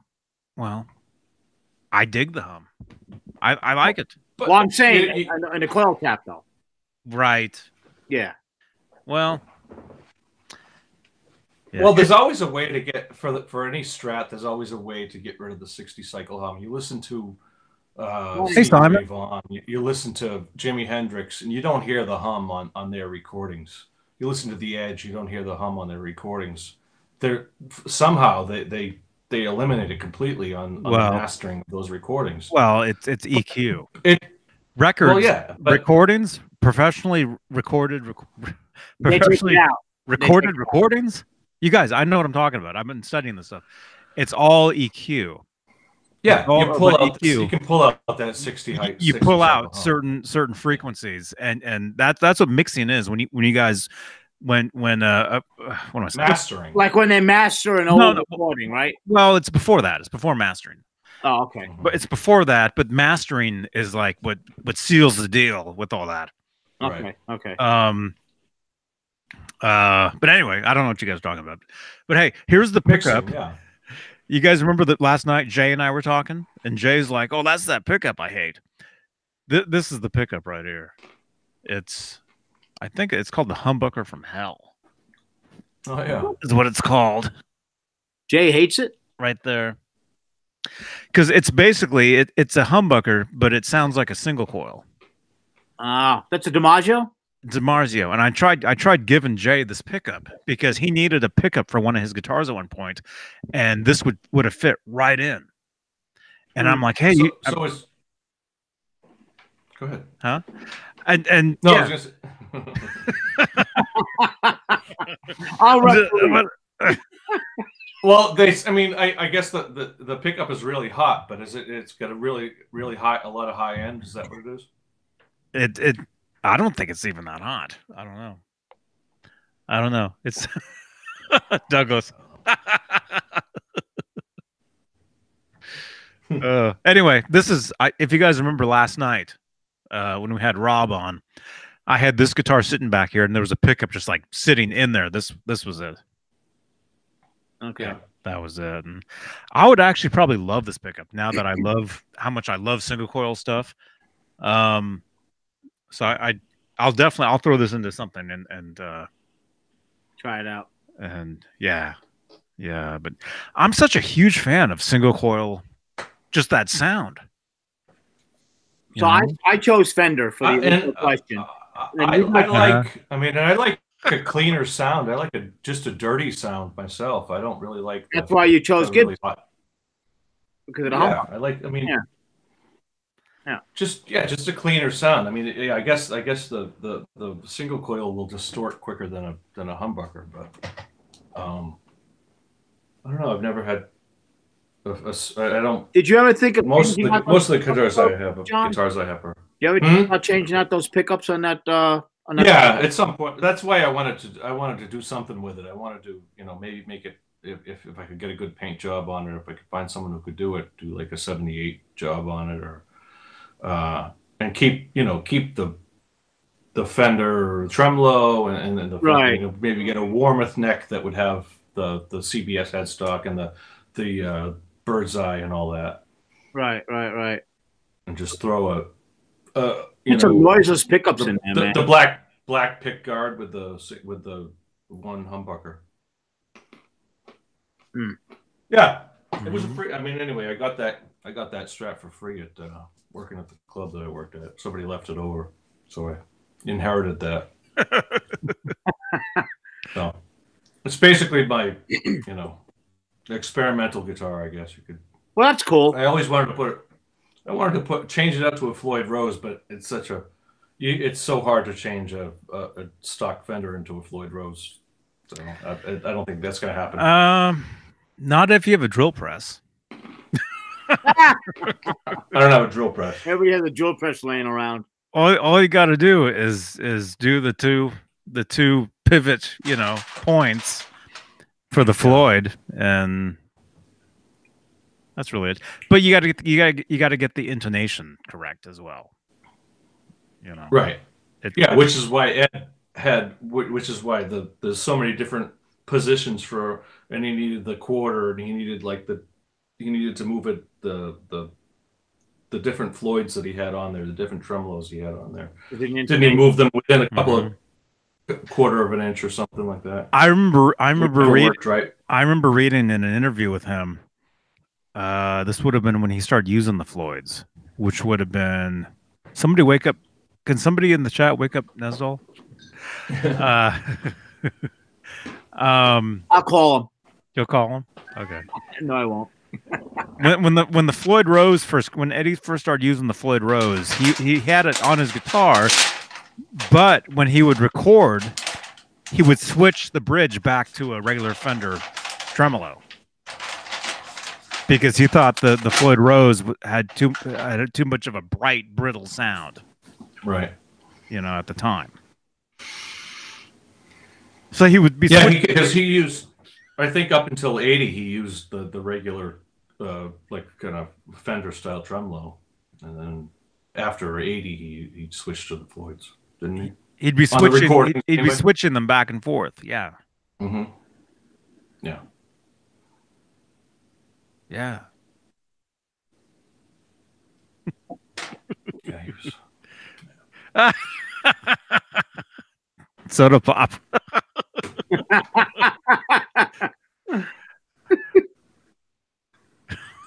Well, which one? Oh, okay, here we go.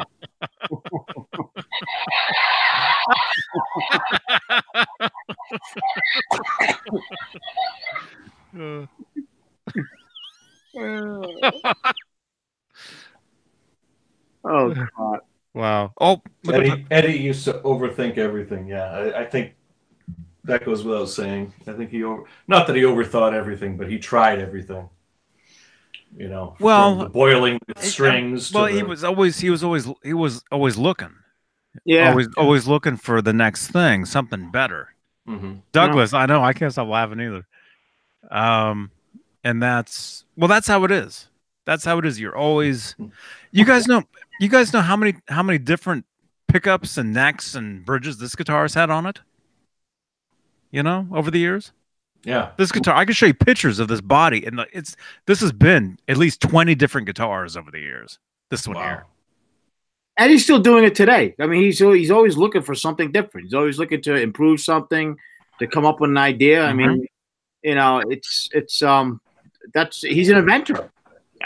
I mean, Les Paul, like we were saying earlier, same thing with him up until the day that he died. Man, he was always chasing the next idea that popped up in his head, seeing if he can make it work. I mean, that's what Ed does, man. Mm-hmm. That's what a lot of artists, if you're a true artist, you're always looking for something new. You're always looking for the next, always improving, always looking for something better. Yeah. Yeah. And he'll keep doing it until he's going to keep doing it probably until like Les Paul. I mean, at least that's what I think. He's till he passes. He's not going to stop.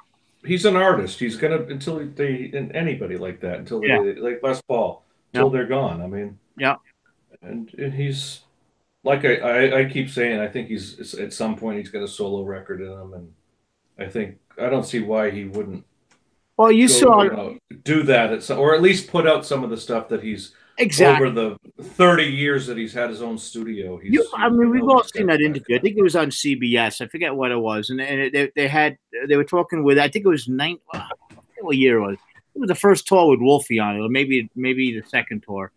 And they would go to his house, and I know CNN did a few things with him. Was it CNN? It might have been CNN. And he's like, this is all my music. And there's rows and rows of tapes and everything that he had there. And that's all I did. Just think of how much music that is. So whether or not he, like to your point, whether or not he comes out and does a solo, which I personally think he probably will. I hope he does. But you know, when God takes him, Wolfie's going to inherit all that. You know, is that going to come out? I mean, there's so much there, right? I mean, it'd be a musician of his caliber who's been doing, recording in his own studio for 30 plus years, going on 40 years. He's got archives of stuff that, I mean, even just the wildlife stuff that we heard that was early on in his experimenting in his studio. Yeah. I got to imagine he's got, like you say, I mean, just racks and racks of even just experimental stuff. And then if he decides to really make it, you know, something commercial that he's got, I think that's why I think he's got a solo album that he could, at some point, that he could produce for himself, you know, of himself. Yeah, because there's so many ideas up there, right? I mean, all captured through. I mean, and he's an artist in the truest sense. He's just like he's an eccentric person. Yeah. He's got his, you know, he's very much like an artist. He's got the artist personality, and he's unique, and he's got his own ways. I mean, he's developed his own techniques and everything. So yeah. And writing too. I mean, he's an amazing songwriter.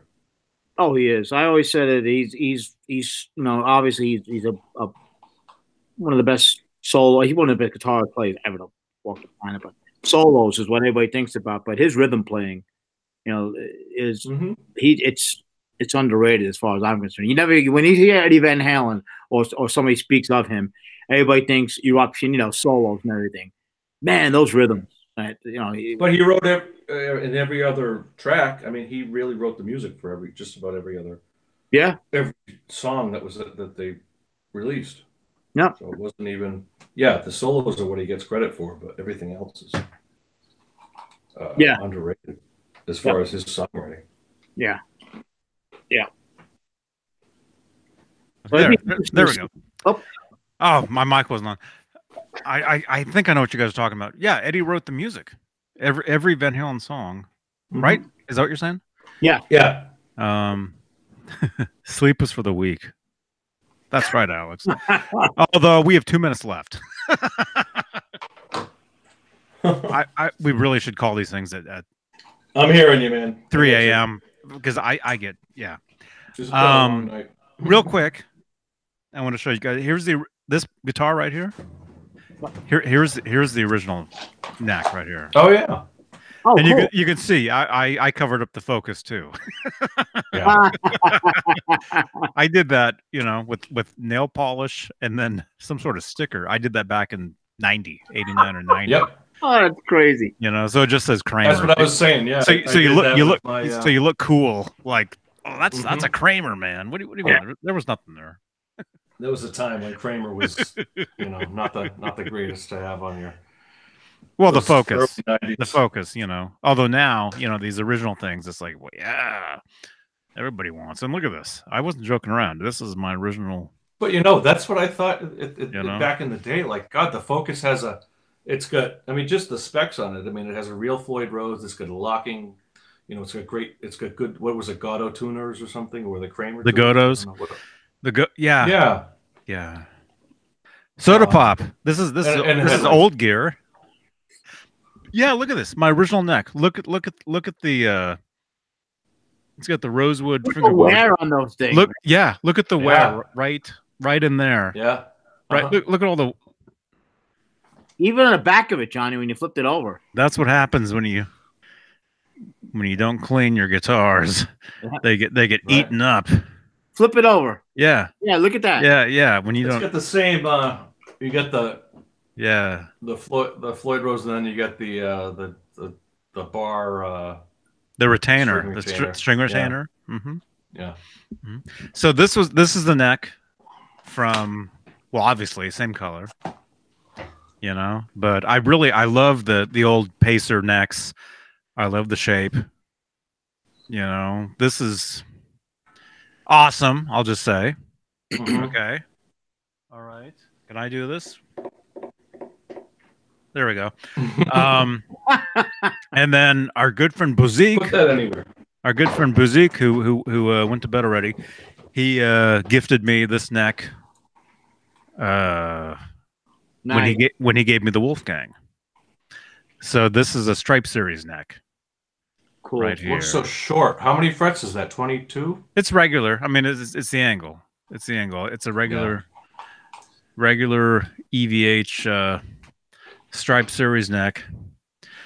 And I was thinking, before I put this guitar together today, I was thinking, oh man, Should I throw this on there? what if I would have, you know, Well, where is it? How did you get away? Where- How did you get away having the? Hang on, I can almost There it is. wait. Where is it? Oh, It looks a little too high. Hang on, thumbnail. little too big. How do they get away using the Fender headstock? Because Headstocks are not copyrighted. Oh, they're owned by Fender. they are Fender. Right, but headstocks are one of the only things that, if they're not copyrighted, if I'm not mistaken, you can copy the headstock shape. It's the rest that you can't. No, headstocks is the only one. I'm sorry, it's backwards. Headstocks are the only thing that are copyrighted.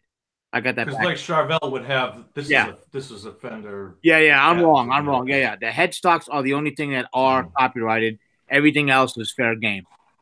Okay, let me straighten that out. Oh, you guys can't see me. Oh, there we go. Yeah, you go. Oh yeah. There it is. Yeah. There it is. Yep. Why didn't you do that? Is it the wrong holes or? No, it's not the holes. The thing is, even if it probably doesn't fit. It's probably too wide down there, and I wouldn't want to mess with the neck pocket of this guitar. So it's the way it is. It's fine. I mean, I love this neck. Anyway, this Kramer Pacer patent pending neck. You know. Well, What year is that I next? love it. Hey, Soda Pop, wake up, Dave. 83. Let's call Dave right now. He'll be thrilled. It's an early '80s, definitely early '80s. Okay. That's basically what Ed did when he would walk through the factory and pick a body and pick a neck, and it didn't have to be the same Pacer or Focus or whatever. He'd just pick whatever one he liked, wouldn't he? Mm-hmm. Didn't he? Douglas, good night, Douglas. Good night, Douglas. Thanks for jumping in, man. Douglas, you're always welcome here, man.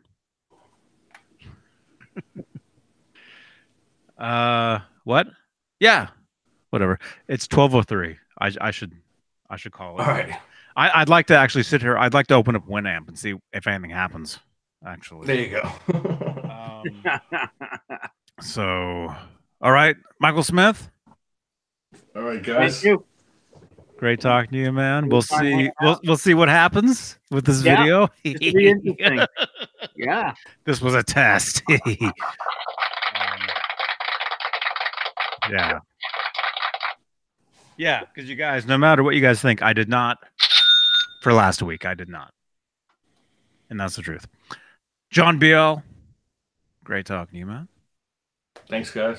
John? Johnny, Mike. And yeah. Always fun. Always a good time. Always. Absolutely. Always. And everybody in the chat, man, thank you. Yes. Yeah. Yeah. Thanks for hanging out with us. Straturday night.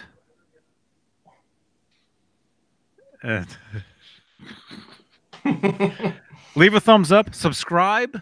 You guys, if you're brand new, subscribe to the channel. I keep forgetting to say that. And share it. Share the video. Share the video. Actually, if you guys are on Facebook, there's johnnybeanetv on Facebook. Go ahead and share that. Go ahead and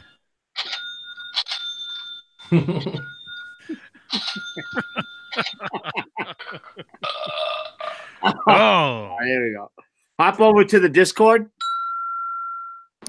yeah, hop over to the Discord server. Oh, before we go, let me do my quick unboxing. Finally. Let's do it.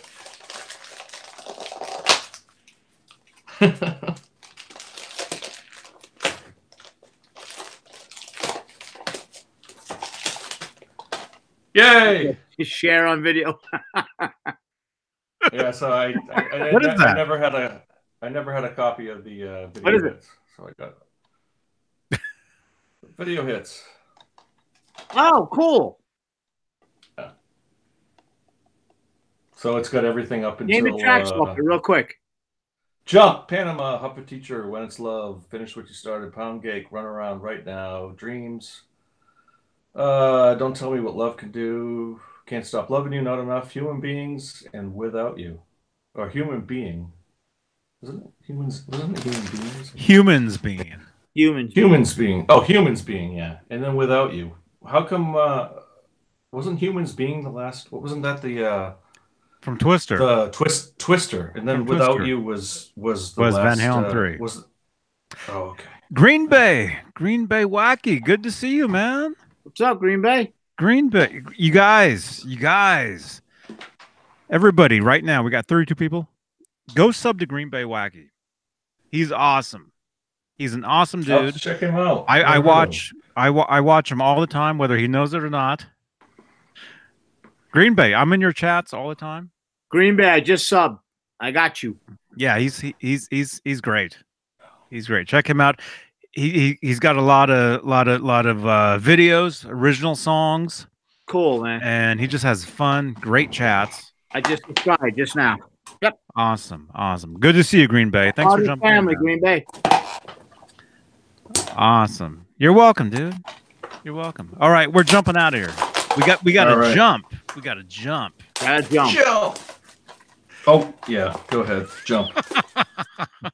All right, we'll see you guys. Actually, we're not going to be on Tuesday. I've got a dental appointment.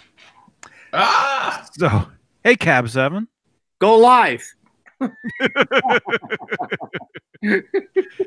Yeah. So actually, we might do a Monday. Hey, David Ennis. Thank you, man. We might do a Music Monday. We might be live Monday, actually. All right. In place of Tuesday. And then we'll be live on Wednesday because we won't be live on Thursday, but then we'll be live on Friday. Oh, my God. And that all starts next month. Oh, that all starts in 20 minutes. Oh, God. All right. So again, you Thanks. guys, subscribe. Thanks, guys. Subscribe if you're new to the channel. And we're live usually Tuesdays and Fridays, and then now Saturdays. Tuesday, Friday, Saturday. And then random vlogs whenever. And of course, coming up in about a week, in April, I'll be vlogging every day for Veda. So lots of stuff. Nice. Cool. Lots of stuff. All right. David Ennis, Dutchy5150, Todd, a.k.a. Just a Little Pop. Who else? Douglas Bador, Alex Radford, Green Bay Wacky, Hal Face, Simon Williams, Cab 7. Everybody, thanks for watching. Leave a thumbs up, subscribe, and we'll see you guys soon. And watch another video. Watch last night's video. Last night was fun. Yeah, you guys had a great show. We had a very famous guitar player on with us. That was cool. Two of them. Two famous guitar players. Oh, we had two famous guitar. Well, man, yeah, we had two world-class famous guitar players on with us last night. So check it out. Thank you, Green Bay. Thank you, man. Thank you. Yeah, I gotta go. But yeah, jump back in soon, man.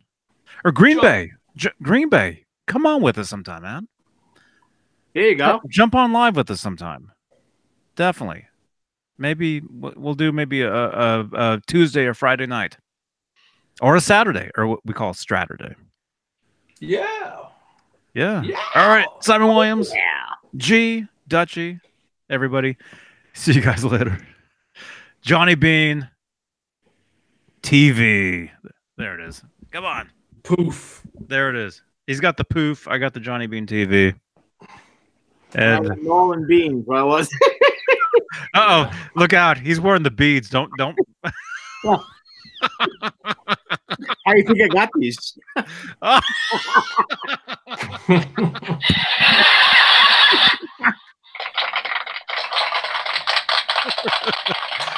All right, good night, everybody. johnnybeane.tv and johnnybeane.com. Check it out. All right, good night. Good night. Night.